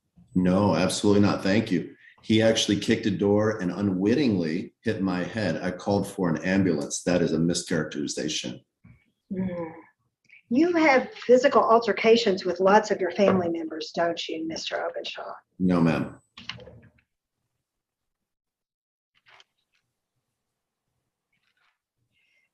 And you're right before this hearing at 1:18, I received, or I guess our office received, I haven't had a chance to look at it, a number of exhibits that I think you or your lawyer intend to attempt to introduce today in evidence. Is that correct? I'm not sure. Well, you signed some pleadings as Russell Openshaw pro se, but then those exhibits were forwarded by Mr. Nance. So are you representing yourself pro se, or are you represented by Mr. Nance? Well, I hire him one piece at a time because I have limited funds right now. And so I hire him one piece at a time for limited appearance when I can scrape the money together to do so. And so perhaps it was him, and that would be after I had hired him for limited appearance for me. And are you aware of any, well, Mr. Nance represented you when you did the initial disclosures in this case, correct? Yes. And would you agree that no evidence whatsoever was produced in those initial disclosures with respect to any issues with respect to custody or any claim that you have that you've ever been injured by Kimberly? You didn't produce any of those in your initial discovery, did you? Listen, I don't think I need additional evidence of Kimberly's assaults. Objection, non-responsive. You did not produce any of the pictures that you. Let me help. Oh, I'm sorry. Sir, you need to listen to the question that's asked. Don't tell her to listen. Listen to the question that's asked and then just answer what she asks you. Mr. Nance will have time to ask you questions. Yes, sir, Your Honor. Sorry. So isn't it true that you didn't produce any of the pictures or the other exhibits that were forwarded to my office for the first time at 1:18 this afternoon? You did not produce any of those evidence or exhibits as part of your initial disclosures. That must be true. And you don't have any pleadings on file. In your summary of your requested relief that we received for the first time, you're requesting that you be appointed the sole managing conservator of Bowen. Is that correct? And that's signed by you as Russell Obenschein Pro Se. Mm-hmm. You don't have any pleadings on file requesting sole managing. Welcome, Lawrence, and welcome anything for Selena. You might be here deep into the stream, but in fact, we're not even, well, we've got a little 40 minutes left, plus my talking. This has been a rough go. I'm gonna say that. It's a rough go for this. But these people have too much money. You know, just too much money and too much freaking time. Please clock in for your shifts. That's what I was gonna say. Hit the like button. Let's do a med check, which means take your meds if you've got them. If you don't got them, come tell us what that's like in the chat. We'd love to hear about it. You could take this time if you're lurking to go ahead and say something. If you don't want to say something, that's fine too. But yeah, ask me questions. It's quite warm. My makeup sort of melted off a little bit. And because I'm not wearing any eyeliner, I'm like, look a little bit deer in headlights. But seriously, they literally talked about having $600,000 into the account every month. Or no, every year. $54,000 a month. In conservatorship, do you? Well, that must be true. And you don't have any pleadings on file requesting that Kimberly pay child support, do you? That also must be true. And you don't have any requests for injunctions requesting Kimberly Openshaw not harass your friends. Who are you saying that she is harassing? She requested some texts from one of the witnesses that you called when she could very easily just get it from me, as she is the only person that controls our cell phone account. I don't even have control over our cell phone account. She's terrorizing me by calling and texting people that she doesn't know from her phone book. Get your own cell phone account, dude. New company. From her. Are you talking about Miriam Kildane? Amongst others. Well, if you're in a sexual relationship with Miriam Kildane, she is a witness in this. You've made her a witness in this case. You've already asked that question, and I said that's a mischaracterization. That specific question was asked, and the answer was no. I'll pass the witness. All right, Mr. Nance, do you have any questions you'd like to ask? No questions this time. Okay. Ms. Duffy, any other witnesses? No, Your Honor. Mr. Nance, any witnesses you want to call? Does Ms. Duffy rest?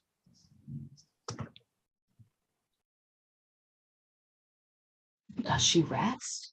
That's a fucking great question. Holy shit. This is like chess now. This is legal chess at this point.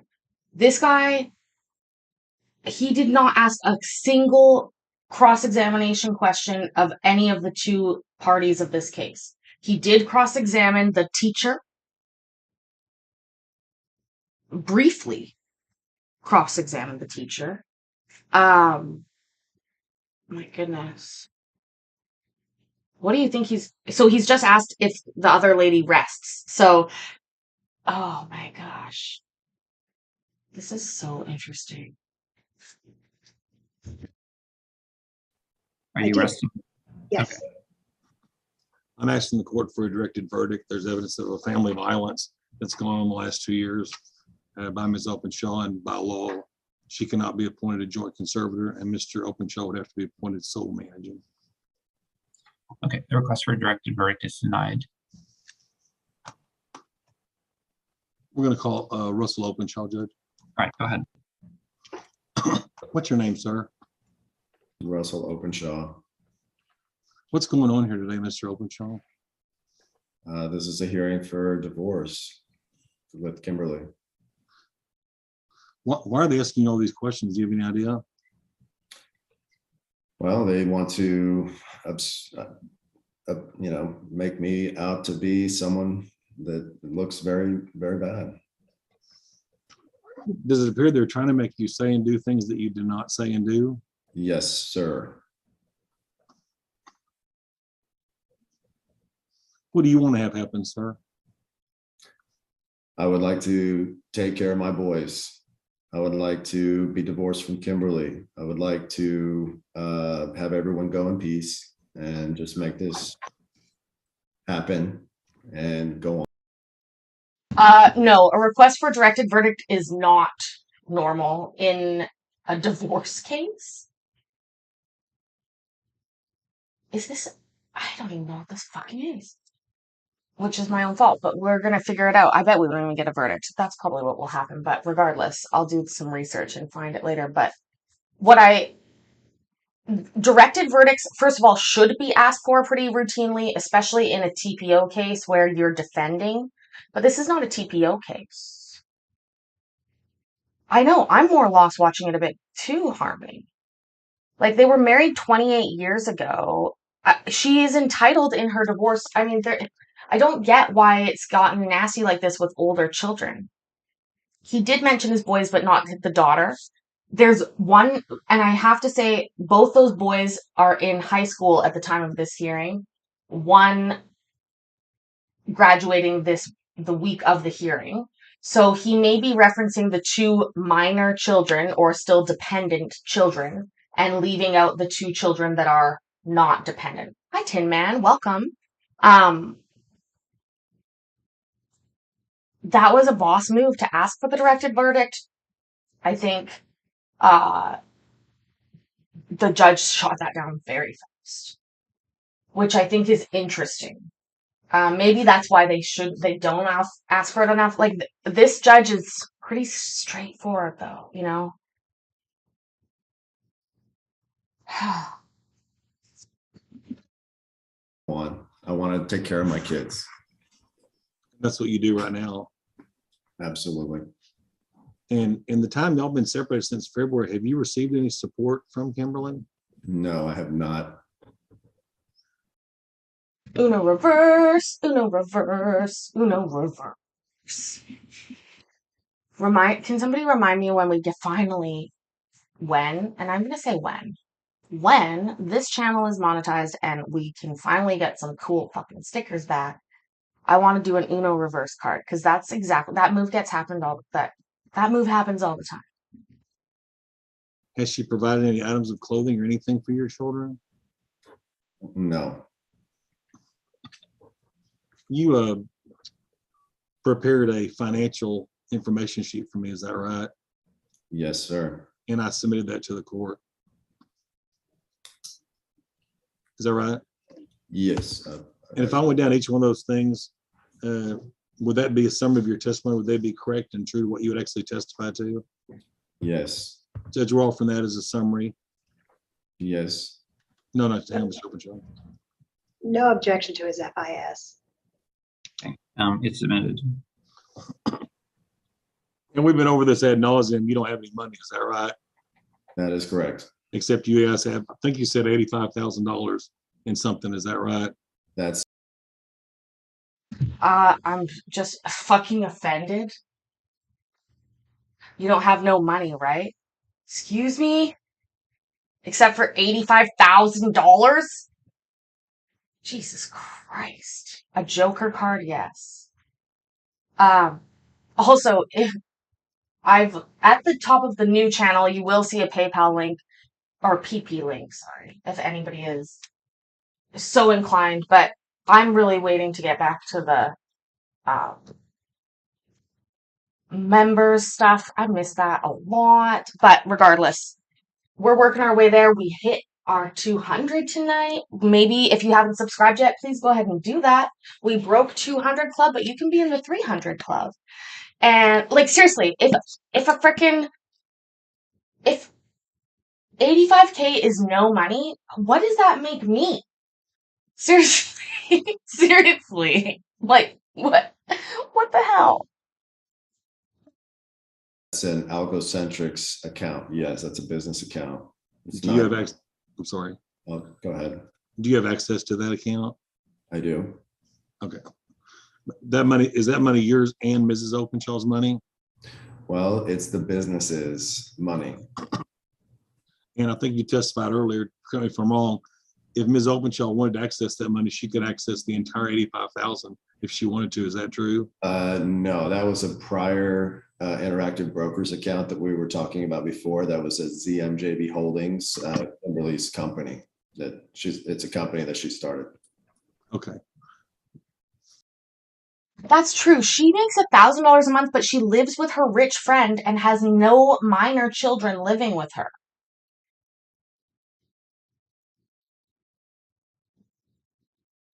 In fact, she should be paying him some child support if both of them are making minimal amounts of money.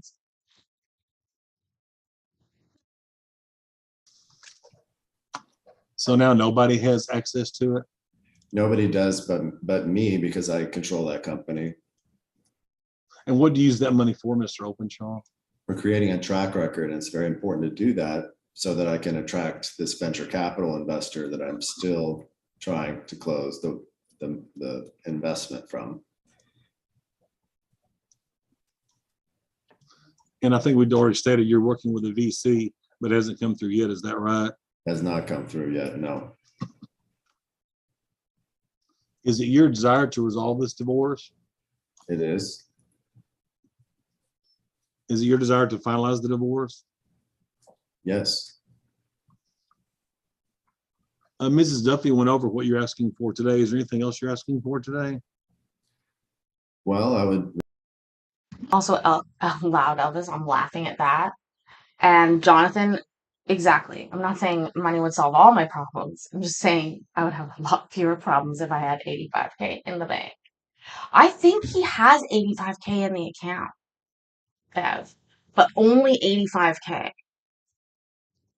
And Texas, yeah, they have a minimum wage child support presumption, but not only the, I don't know. Request that Kimberly sign a TOBR form, a transfer of billing responsibility for at least my number, so that she can stop terrorizing the people that she doesn't know from her contact list. She calls them. She. Dumbass, get a new number. You fucking stupid. Are you seriously dumb? You paid a lawyer to convince you to submit documents to deal with that? Are you absolutely stupid? Objection relevant, Your Honor. He has no pleading on file to support any relief from Ms. Openshaw. Well, I just request that she, I'm sorry. Objection sustained. You can ask your next question, Mr. Nance. I believe Judge Nance, though, puts all issues into play. I heard his answer though. You can ask. T-Rex, so T-Rex has said, could they have frozen that account until the divorce is finalized by order of the court? There is a standard wording that is used generally in divorce cases that both parties not sell, dispose of, encumber, or disconnect a bunch of different things. I'm not wearing any makeup, Crystal, so yeah, I'm good. I just don't have my eyes on, so I look a little different. But I am totally good. So I think, and I'm a little stressed that because again, like Melanie's saying 85K isn't a lot of money, to be honest, and you're being so serious, and I get that. I worked at banks for a long time. I was licensed to sell mutual funds in Canada. I'm aware of people that have money. But when you only make $1,000 a month, $85,000 is a lot of money. And that's what she says she makes. and he says he makes $0 a month right now. So to them, they have cash in hand. That I haven't heard them talk about any great debt, which is incredible. They've burned through a ton of real money, but they don't have a lot of what the other couples that we've seen before here have, which is an exceedingly high debt load and nothing to service that debt with. So what I think in reality is they might have just like burned away all of their money on these two lawyers. Each of these lawyers will take $40K from each of them, and they'll have $5K left. And if his deal doesn't go through where he gets the 1.5 million, they won't get it. That's my prediction. That's what this is hinging on. There's like 5 people on this screen waiting for him to do a deal. Next question.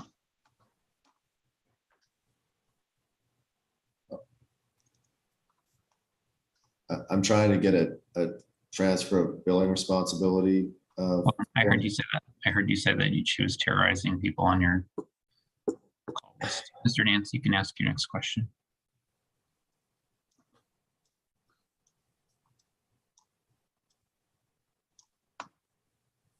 I'd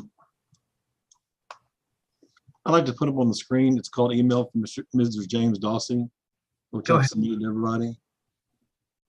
Or I can put it on the screen. You can pull up. Thank you.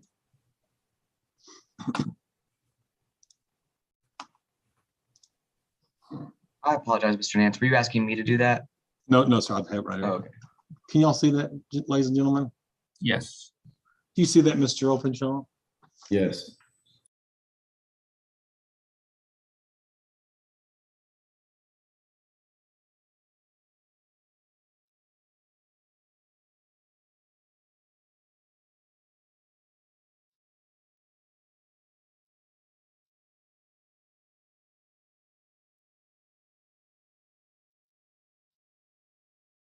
We received that email a couple of days ago. It says May 9th. Is that right? Yes. All right.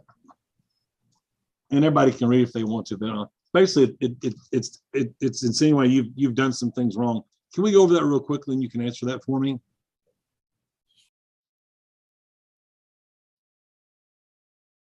I'm going to read the email. Hold on.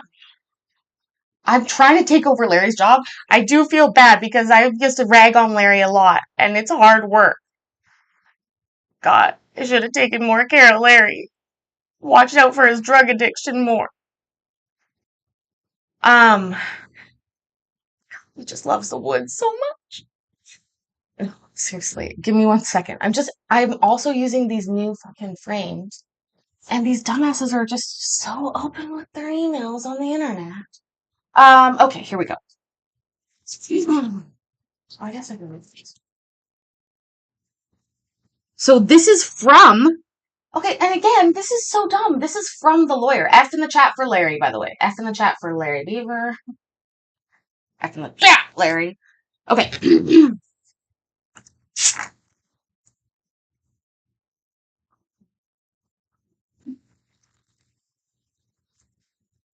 This is a letter between lawyers.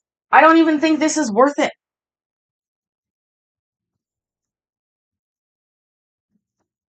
Why would this be admitted? I'll read it.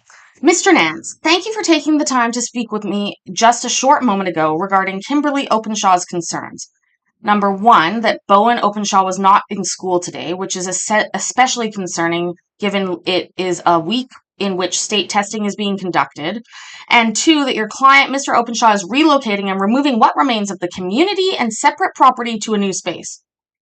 When I spoke with you about these concerns, you explained to me that you did not know anything about either concern. And in fact, you did not even know your client, Mr. Openshaw, was relocating. As we continued to speak, you eventually stated that Mr. Openshaw is not your client. If this is the case, I apologize for missing the motion and order on your withdrawal. Oh, the sass. If no order has been entered, pursuant to your appearance, you are still lead counsel for Mr. Openshaw. Please address these concerns with your client and let my office know where we stand. Without response, my client will have to consider all remedies available to her, including seeking fees. I look forward to working amicably with you or, in the alternative, receiving a copy of the order allowing you to withdraw as Mr. Openshaw's attorney of record. Have a nice evening. And that is from Joshua, the intern. Tippity tap tap tippity tip. He's pretty good at typing. That's such a sassy fucking email to send, isn't it? I've written emails, I mean, not about legal stuff, but I've written emails sort of like this before. You can use your words as weapons when you're trying to prove something. Anyways, let's continue on.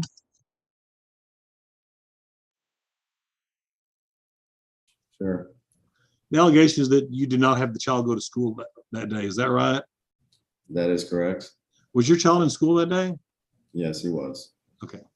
And also the allegation is made that it's a week in which state testing is being conducted. Is state testing being conducted that week? It was. And your child is in school taking the test? Absolutely. Did he indeed get tested? He is testing probably, well, it probably already concluded today, but yes, he was tested. Okay. And the other allegation is that you are relocating and removing what remains of the community separate property to a new space. And that is true. We are moving. But you're doing that not despite Ms. Openshaw, is that right? No, Miss Victoria Buckley, I believe, is an attorney that works for Mr. Joshua Dossie and Miss Duffy here. And she requested a copy of that lease a couple of weeks ago, which we produced and gave to them. So it's not any surprise. Objection non-responsive. No. Okay. I don't know. And also, have you and I talked about a standing order of the court? We're seeing your windows, dude. Yes. Sure. And we talked about how you're not supposed to sell anything and keep everything kind of the status quo. Did we talk about that? Yes. But we pointed out there were a couple of exemptions, didn't we? Yes. One of them was for living expenses. Is that right? That is correct. Despite that, did we continue to get emails from Ms. Duffy's firm insisting that you had done something wrong? Objection leading. Sustained. Did we continue to receive emails about Ma'am. Oh, I moved that. Ma'am. Hold on. What the fuck? Control Z. Control Z. There we go. You led the way like you are on a fucking expedition and you had the map. Okay, I think it is a little rude of you to make that objection. Seriously, she was leading left, right, and center.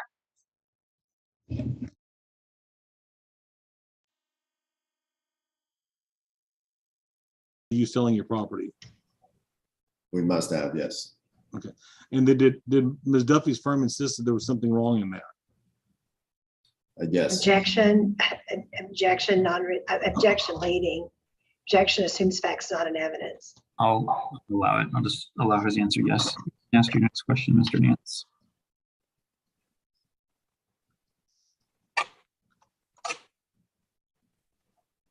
What is the actual allegation against your wife per the Dallas County DA, Mr. Openshaw, if you know?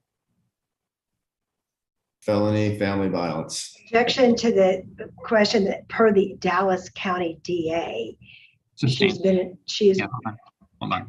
The objection sustained. You can tell me what you're alleging. So are you saying family violence? Yes, there are 2 felony charges against Ms. Kimberly right now. objection non-responsive till it's called charges. They're investigating allegations that have been made by Mr. Openshaw. She has not been indicted and she has not been formally charged. Okay, well, you She was arrested. can ask him those questions. I think it is a charge. It's not an indictment. I agree with that. I think it's a charge. Because you wouldn't post bond on something that wasn't charged for. You can ask your next question, Mr. Nance. So there are one or there are two charges. There are two currently. And Ms. Duffy, let me clear, there are one or there are two allegations against your wife. Is that for me? Yes. Are there one? Why I said charges, so I'm correcting that. I'm gonna say allegations. Are there one or two allegations? There are two. The one, yeah, that's right, two. And did you have anything to do with bringing the charges? Did you make those decisions about what charges, if any, are brought? Objection leading. Overruled. You can answer the question. I was the one who made the call, of course. So for both of them, I've given her so many chances to stop her behavior, and Objection non-responsive. not doing. Sustained. So I don't know what to say. You don't control the police department, though, do you? No, sir. Do you control the Dallas County DA's office? No, I just report the incident. Do you control the detective that you reported it to? No. Now, initially, Here we go with worse, even worse prep work. That was a fucking low ball pitch, dude. It was literally like lobbing you one that you were supposed to knock out of the park. one of the charges was a misdemeanor, is that right? Correct. And it got upgraded later to a felony, is that right? Yes. If you know, can you explain how that happened? Well, I know that Miss Kimberly likes to beat on me in groups of three. She'll go away after she initially hits me or kicks me, and then she'll go away, and then she gets flustered again, comes back out, beats me up some more, smacks me in the head, whatever, and comes back out and do some more stuff to me. And so after the first two, I recognized the pattern one day, and it was on Valentine's. Objection non-responsive. And should I continue? Just pause for a moment. You can ask your next question, Mr. Nance. Well, I was asking him how that came to be, if he knew, and I think he's answering that, Judge. Okay, well, he was providing additional information. So how did it get upgraded from a misdemeanor to a felony was the question. I finally followed the advice from many people and videoed an assault. And I provided that. And I'm not in control of the decisions, but they decided to upgrade it from whatever it was to a felony. Do you know what they based that on? Areas of contact during the assault. And was there a video of, well, strike that. Did you provide a video of the attack to the detective? Yes. Crystal, the two above me that I was just pointing to are married 28 years. 28 years. And he Objection to any reference to a video that has not been produced in discovery. Overruled. I'm not going to allow it to be played, but he can answer the question if he provided it to a detective. Yes, of course. And the detective is in possession of that, is that right? Yes. Okay. She is. This woman was the one who viewed the video, and she. Objection hearsay. Sustained. She did.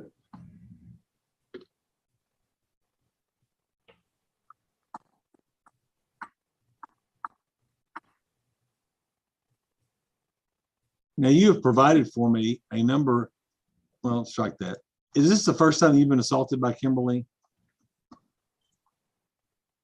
No. Have there been other times? Yes. Have there been more than one other time? Yes. Judge, can I share my screen? Yes. Judge, may I first know if he's going to be, I'd like to know what he's sharing the screen on, because he did not produce any evidence at all in disclosures or prior in connection with your requirement that we exchange exhibits 48 hours prior to the hearing. What are you wanting? What is it that you're wanting to share the screen with? We've got several photographs of where Mr. Openshaw is alleging that Ms. Openshaw attacked him, and it shows the resultant injuries. Those have not been produced in discovery, and we've never seen them until they were sent to us at 1:18 this afternoon. I don't know that I even have them. Are you saying it's what's in this Google Drive? Yes, sir. Okay, so I have the financial information statement and I have the email, the summary of relief requested, the bond info, the charge. I had to put it, I just type it in there, Judge, and when I sent it to you and Ms. Duffy's firm. Yeah, I can't open my Google Drive. I can try. Hold on. Okay.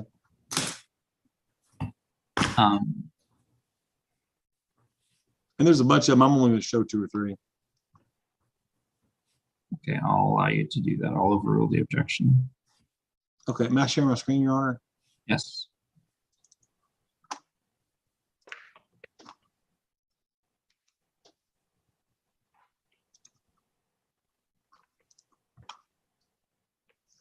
Can everybody see my screen? Yes. Can you see it, Mr. Openshaw? Yes. Yes. Also, always when I'm texting, always the good stuff comes up. It's fucking email again, dude. Look at how many tabs he has open.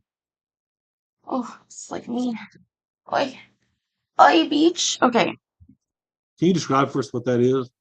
It's bruised. And did you take that picture? Yes. And does that picture accurately and correctly? Here we go, though. Do you want to talk about bruise? I got a bruise there, too.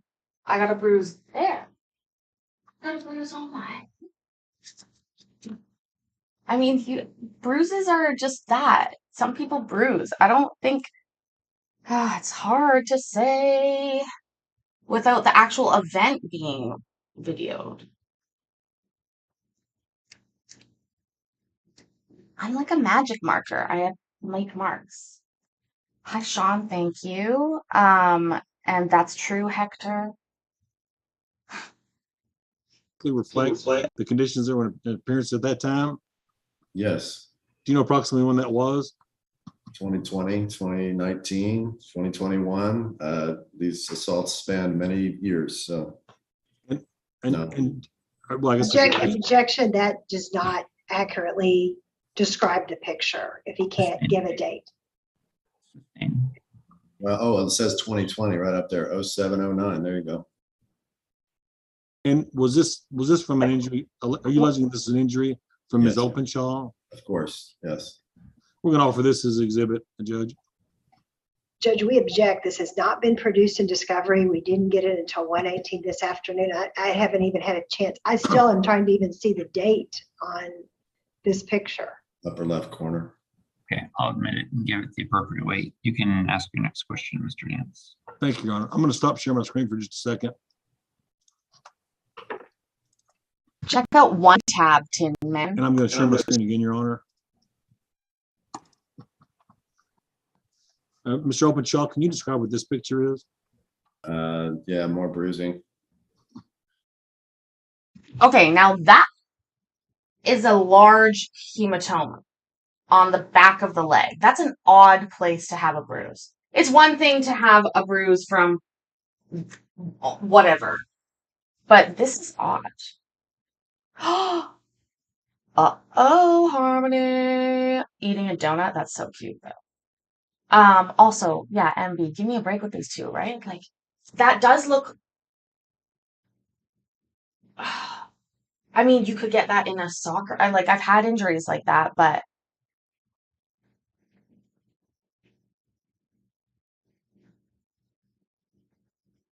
Oh, Prissy, you're so sweet. I have many, but no, Tin Man, look up. There's an app called One Tab that you can make as I think is a Chrome extension, and basically what it does is you click the button and it puts all the tabs you have open into this page, and then you can click on them that way. But then you can like start. It's very handy. Promise you. Just look it up. Okay.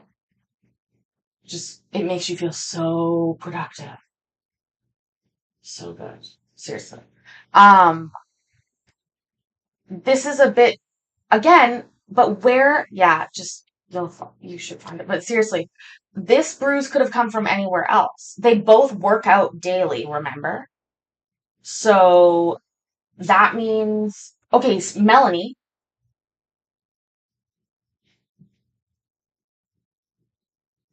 what kind of business is you running, girlfriend? Because $43,000 in electricity is a lot of money.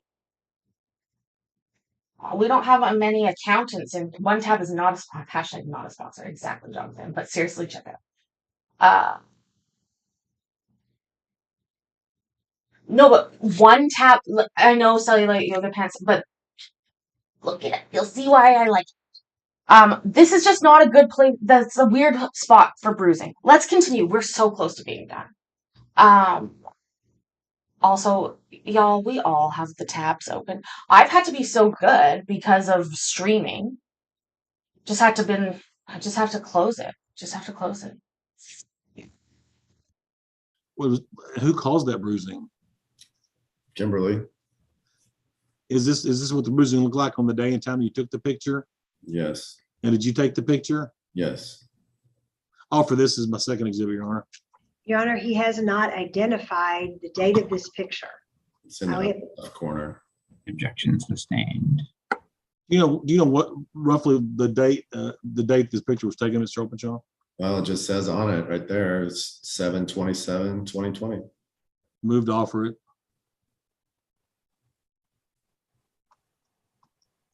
Judge, we object again because none of this was produced in discovery. We haven't had an opportunity to discuss any of this with our client or be prepared to cross-examine Mr. Openshaw on this. I mean, doesn't even, it's not even apparent whose leg that is.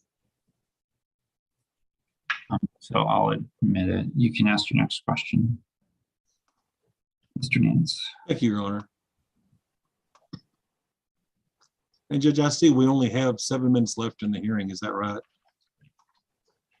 I said I'd give you all a little extra time. If you have some additional questions, you can go ahead. I just want to know for purposes of planning, Mrs. Duffy went an hour and 27 minutes. Is she going to be given additional time? I'll give you more time to make it be equal. Yeah. So if you don't want to use a full hour and 27 minutes, you don't have to. I'm not going to provide additional time at this point. I don't think.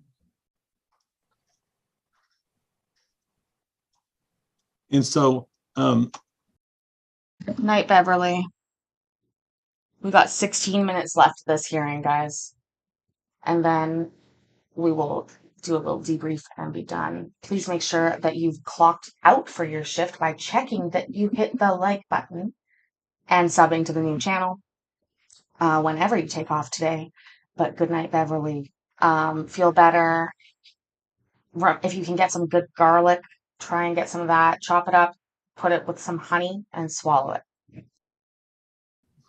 Mr. Openshaw, are you aware that Ms. Duffy's firm had to be paid? Are you aware of that? Yes, I am. Do you know what, if any amount of money they were paid? Well, I know that they were paid a $20,000 retainer. I did not recognize what that was for and thought it was obvious fraud when it came through. But as I learned, yes, that was intentionally done by Ms. Openshaw, and then Ms. Openshaw agreed to lower it to $5,000, at which time Duffy ignored that request because we don't Objection, non-responsive. That assumes facts, not an evidence. Sustained. Did she cancel your DirecTV sports channels? She did. Has she been spending money on things that are not household related, Mr. Openshaw? I don't have a lot of evidence of what she spent money on. I don't know.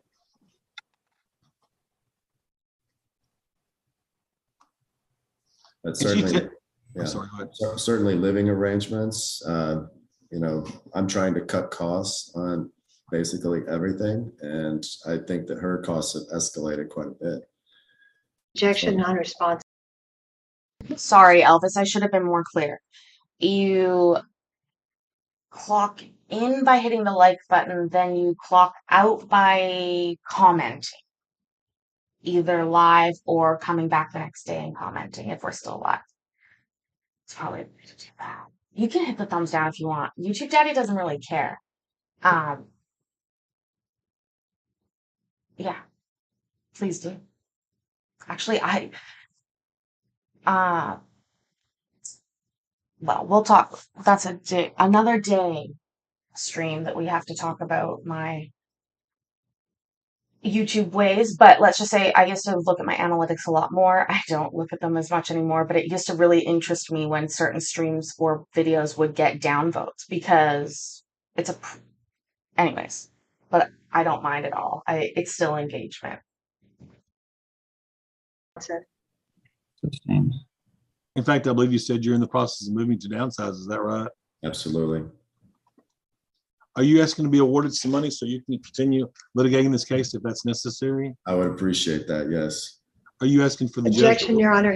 There is no requested relief on file by Mr. Obenshaw at all in this. Sustained. Sustained. The objection is sustained. Are you asking for a mediation, Mr. Openshaw? Potentially. I'd need to talk to you about it.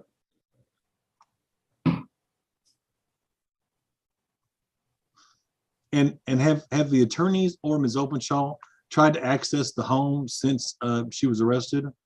Yes, Ms. Openshaw came over even after the emergency protective order was in place. And correct me if I'm wrong, that says you guys cannot be in proximity of each other. Is that right? Yes, she's ignored a lot of that. But you've just chosen not to call anybody and just let it go. Is that right? Yes. Did she receive some of the property out of the house, Mr. Openshaw? She's received quite a bit, and she tells my daughter, who is supposed to be living with her, to retrieve items. And so she does get a lot of her things, yes. But rather than make a stink, you just let it go. Yes, sir. Okay. Are you asking that they ask you to take a drug test, which by the way was filed today? If they ask you to take a drug test and you're negative, that they be ordered to pay for it? Mm-hmm. Okay. Now, y'all's the emergency protect. I'm sorry. Oh, no, I wasn't sure if there's a question for me on that. The emergency protective order from the criminal courts, that is no longer in effect right now. Is that right or wrong? I believe that's correct, and I never requested it. It's done automatically. That's just part of getting arrested on those types of cases. Is that right? Yes, for felony family violence. Yes, it is.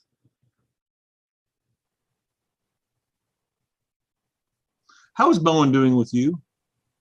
Bowen and I are doing well together. We have a good bond. What about all these allegations they're trying to make against you, Mr. Openshaw?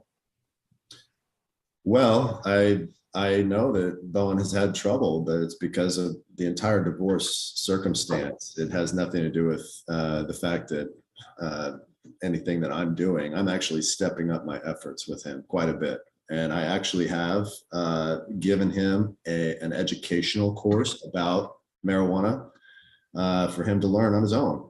I sent that to him this past week, and I'm very interested in him learning about it, learning about the effects of it, and so that he can straighten up and learn from his mistake. And you are not trying to drive an obstacle between Ms. Openshaw and her daughter and her son. Is that right? No. No. In fact, you've been fostering that. Is that right? I think it's important that they do have contact from the mother and the father. The mother is very important. I'm not claiming that that's not true. I think that would be foolhardy. The representative from the school said he was having some problem with his grades. Is that just since February, or has that been going on all year long? No, absolutely not. It's been going on for years and years and years. Okay. And to make it sound like it's something that happened because of the decisions that Miss Kimberly has made is not anywhere near true. And did she mostly attend the teacher-student events? Because that's just what she did and you took care of the business. Is that a true statement or a false statement? No, I've always been at every ARD. I had a conflict for the only one that I've ever missed. And I was very remiss to miss that because I'm very interested in his education. Very interested in his education. And I've been there every step of the way. So I was apprised of the notes afterward. And I was at the one just happened a couple days ago. Clarification. I'm sorry, I talked over you again. I apologize. That's okay. No, that's all right. Everybody at that school knows that I've been extremely involved in Objection, education. non-responsive. Sustained. And just so I know, what is an ARD? What's that a euphemism for? Boy, I'm drawing a blank. I can look it up real quick. I gather it is some type of a. Hold on. I was not the only person that heard a whisper of I don't know. I heard it clear as day. That's weird.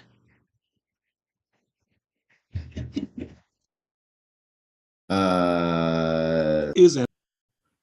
Extremely. That's okay. No, that's all right. Everybody at that school knows that I've been extremely involved in Objection, education. non-responsive. Sustained. And just so I know, what is an ARD? What's that a euphemism for? Boy, I'm drawing a blank. I can look it up real quick. I gather it is some type of a where you meet with the teachers or somebody from the school and you talk about your students' progress. Is that what it is? Yeah, it's about special needs and the accommodations that are offered to the child. Now, your son, he's not special needs in that he receives a government check, is he? No, he doesn't receive a government check. He just has special accommodations because of a learning difference.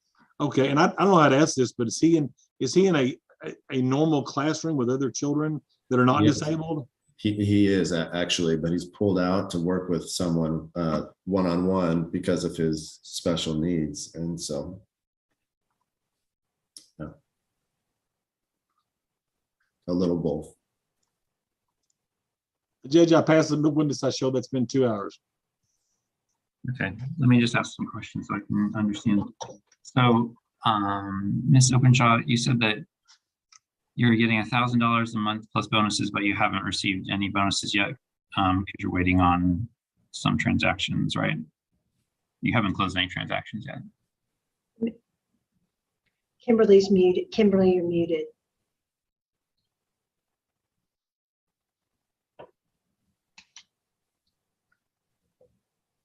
That is correct. I have not closed any homes yet. Okay.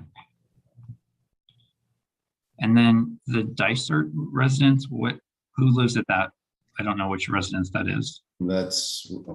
Is that for me? I was going to ask both of you so you can answer the question though. Yes, that's where I live with the two boys now.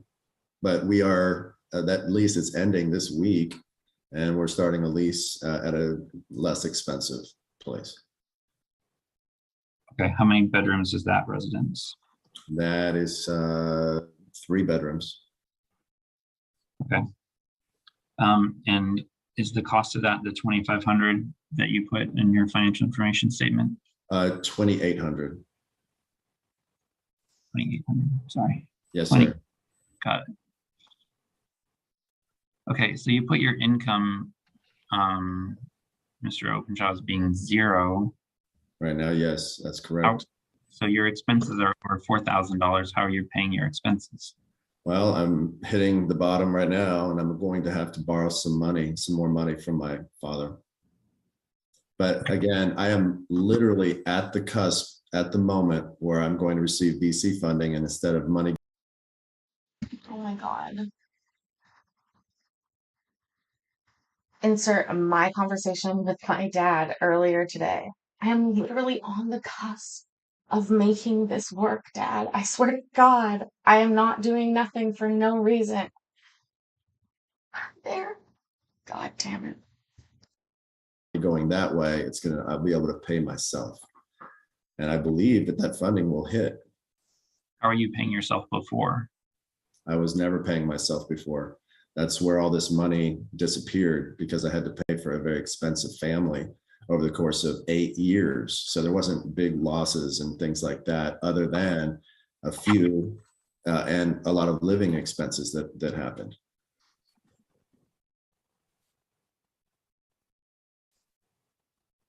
Okay, so the remainder of the 3.5 million minus the 1.2 million for that home in Forest Hills was money that was used for living expenses. And were there some investment accounts that no longer exist? There were, and all they did was pay out income, and that's what we lived on. But then the principal dropped substantially, and that's what Kimberly's referring to. So she's not.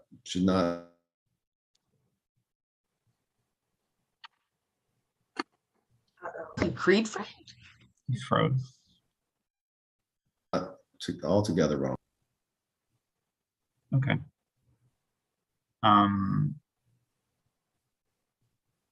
Are there any current investment accounts with any brokerage firms, either on your name or your wife's name, that you know of? That I know of, no, sir.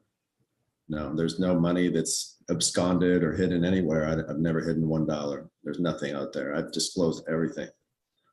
Well, okay, I don't know what exists in the universe. I'm just saying, are there any? No, sir. Okay. What about, other than the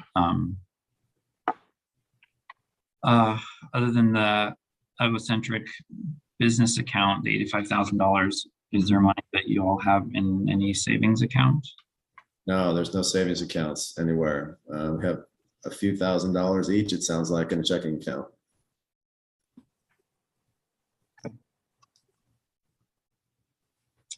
How does the Bishop Lynch tuition get paid?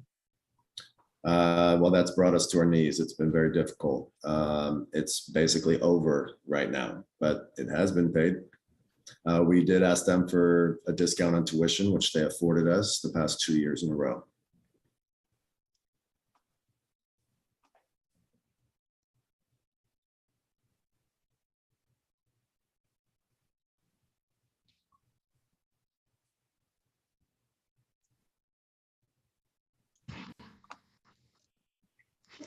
Awkward silence ensues.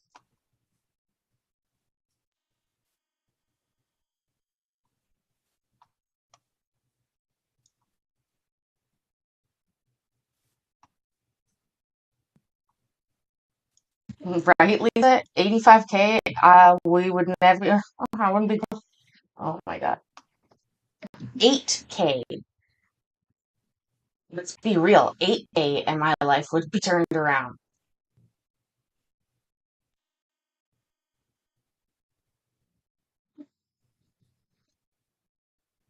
Okay, I lost my connection for a second there. Sorry, guys. So last thing I heard was it's brought us to our knees in terms of Bishop Lynch. So yes, my question was, when you said it's coming to an end or language to that effect, is it because that child is graduating from Bishop Lynch?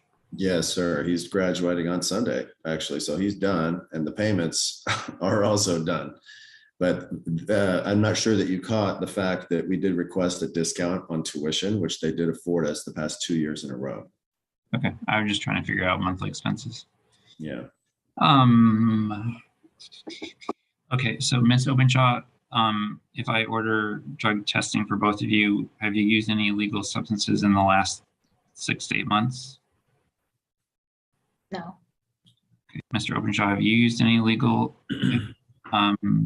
drugs or in the last 6 to 8 months? Likely a gummy, THC gummy. When was the last time?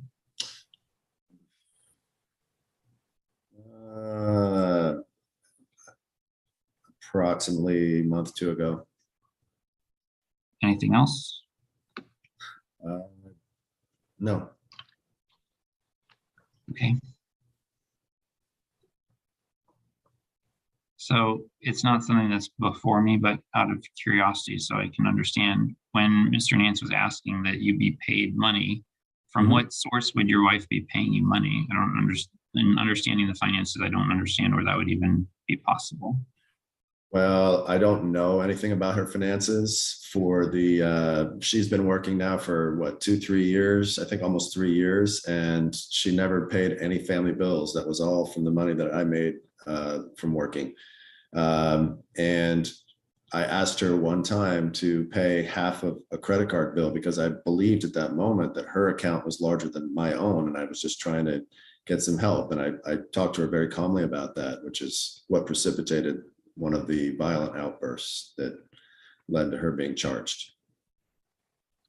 And so I think I have one last question. So you said that she was violating the protective order. Why did you ask her to come meet you at a park? Because I wanted to be done with all of this and handle this without any of this hearing or anything. I wanted to give her something that she would agree to, and she had requested that happen as well. And so that's asking her to violate the protective order that you have in place against her. I don't understand that. Well, she came to our residence and I talked to her about it at that time. And so, yes, that is correct, sir. No. You're right. I cannot say anything about that. Okay. What you're saying is correct.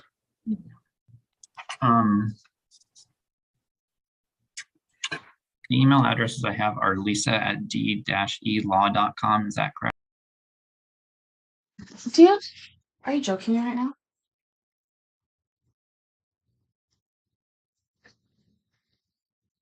Oh, can you just shut up for a minute, Judge? I'm not dox these people. And then Ms. Duffy, I'm going to assume that you'll give Mr. Dossie a copy. Of course. Yes. Okay. Also, Hector, that's quite a compliment. Thank you. Sorry, it's easier just to send it to the lead attorneys. Okay, I'm going to consider all the testimony that was provided, and then I'll send you a ruling later today or tomorrow. Okay. You all are excused. Thank you. You're all excused. No, you're not all excused quite yet because we have a little bit of talking to do. Good fucking God. So we'll have to label this a cock block case once we relabel it. That did end quickly. I knew that was going to happen. I was like, God damn. And then you saw I was watching Jenna Marbles and a bunch of other stuff. You guys, we can't do it today. It's been almost 4 hours. I have been standing this entire time, which is fine. But I did fly yesterday, changed time zones, and had a very fun weekend. But I also have family in town too, so oh yeah, I'll tell you that story. I have a real funny feeling that only my chosen family of y'all are gonna watch to the very end. So my sister just she she planned a dinner. See, I'm not even mad about it. I don't even care. I don't even care. I had way better time with you guys. It's what I would rather have been doing 100p. So I'm actually quite thankful I didn't go to dinner. I'm not even complaining. I'm happy about it. You guys, I really appreciate all of you. I read the chat as it goes by. I appreciate being your friend and and we all learn together. I see you all making different connections and talking through different things, and it makes me very happy. And I'm super proud that we have such a great little community that we're growing here. I would urge you to, I don't know, like we could get to 500 quick. I think we need to remind some people that would normally come over that they probably need to sub to the new channel. I probably should be more pushy about it. I'm not. It's just not the way I am. Rather put in the hours and just be here than pushy about it. So, but if you want to join the Discord, we do have a lot of fun things going on over there. I really enjoy hanging out on Discord with y'all. And I will be back tomorrow. I'm going to see the Barbie movie during the day. with my sisters, all 4 sisters and my daughter. So that should be, and my dad. So we're gonna go to the Barbie movie tomorrow. But that should be over in the evening, before the evening time. So I'll likely do an evening court stream tomorrow. I have been feeling a little bit like, I know I should make another community post on my other channel. I forgot. Um, what was that? Barbie. I know, but they just want. Here's the thing. I'm contrary a lot, right? So, in fact, when they said, "Do you want to come to the Barbie movie?" instead of being like, "No," or I just said yes. Trying to be nice. Um, Regardless, I really enjoy hanging out with you guys. And I know you said that I looked exhausted, Crystal, and I do look a little exhausted, but I'm also literally not wearing any eye makeup. And normally, I'll be frank with you guys. You know this, you've seen it. I wear virtually stage makeup to make my eyes pop on the screen and show up. So without it entirely, it's very different. And I look tired for sure. Like I'm not, I draw my eyes up. So some of that is just because there's literally no makeup on my eyes right now. And you know, also, yeah, I flew yesterday. So, but it's mostly the eye makeup. Because even on, it's just hard for the camera to pick up my eyes. I'm not that tired. I'm quite bright-eyed, actually, if you look up close. It is hot, but see, I'm not that bad. And I've been smoking a little weed. I was without it in Texas for quite a while, except for that tiny little bit that I accidentally smuggled allegedly. Anyways, okay, you guys, I love you so much.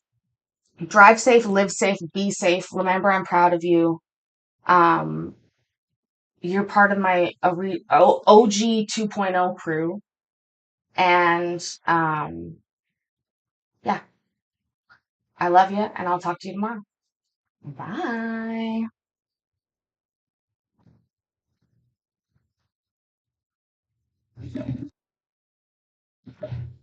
Also, I do want to get Larry Beaver back in the picture. So don't worry, I'm working on breaking him out of rehab.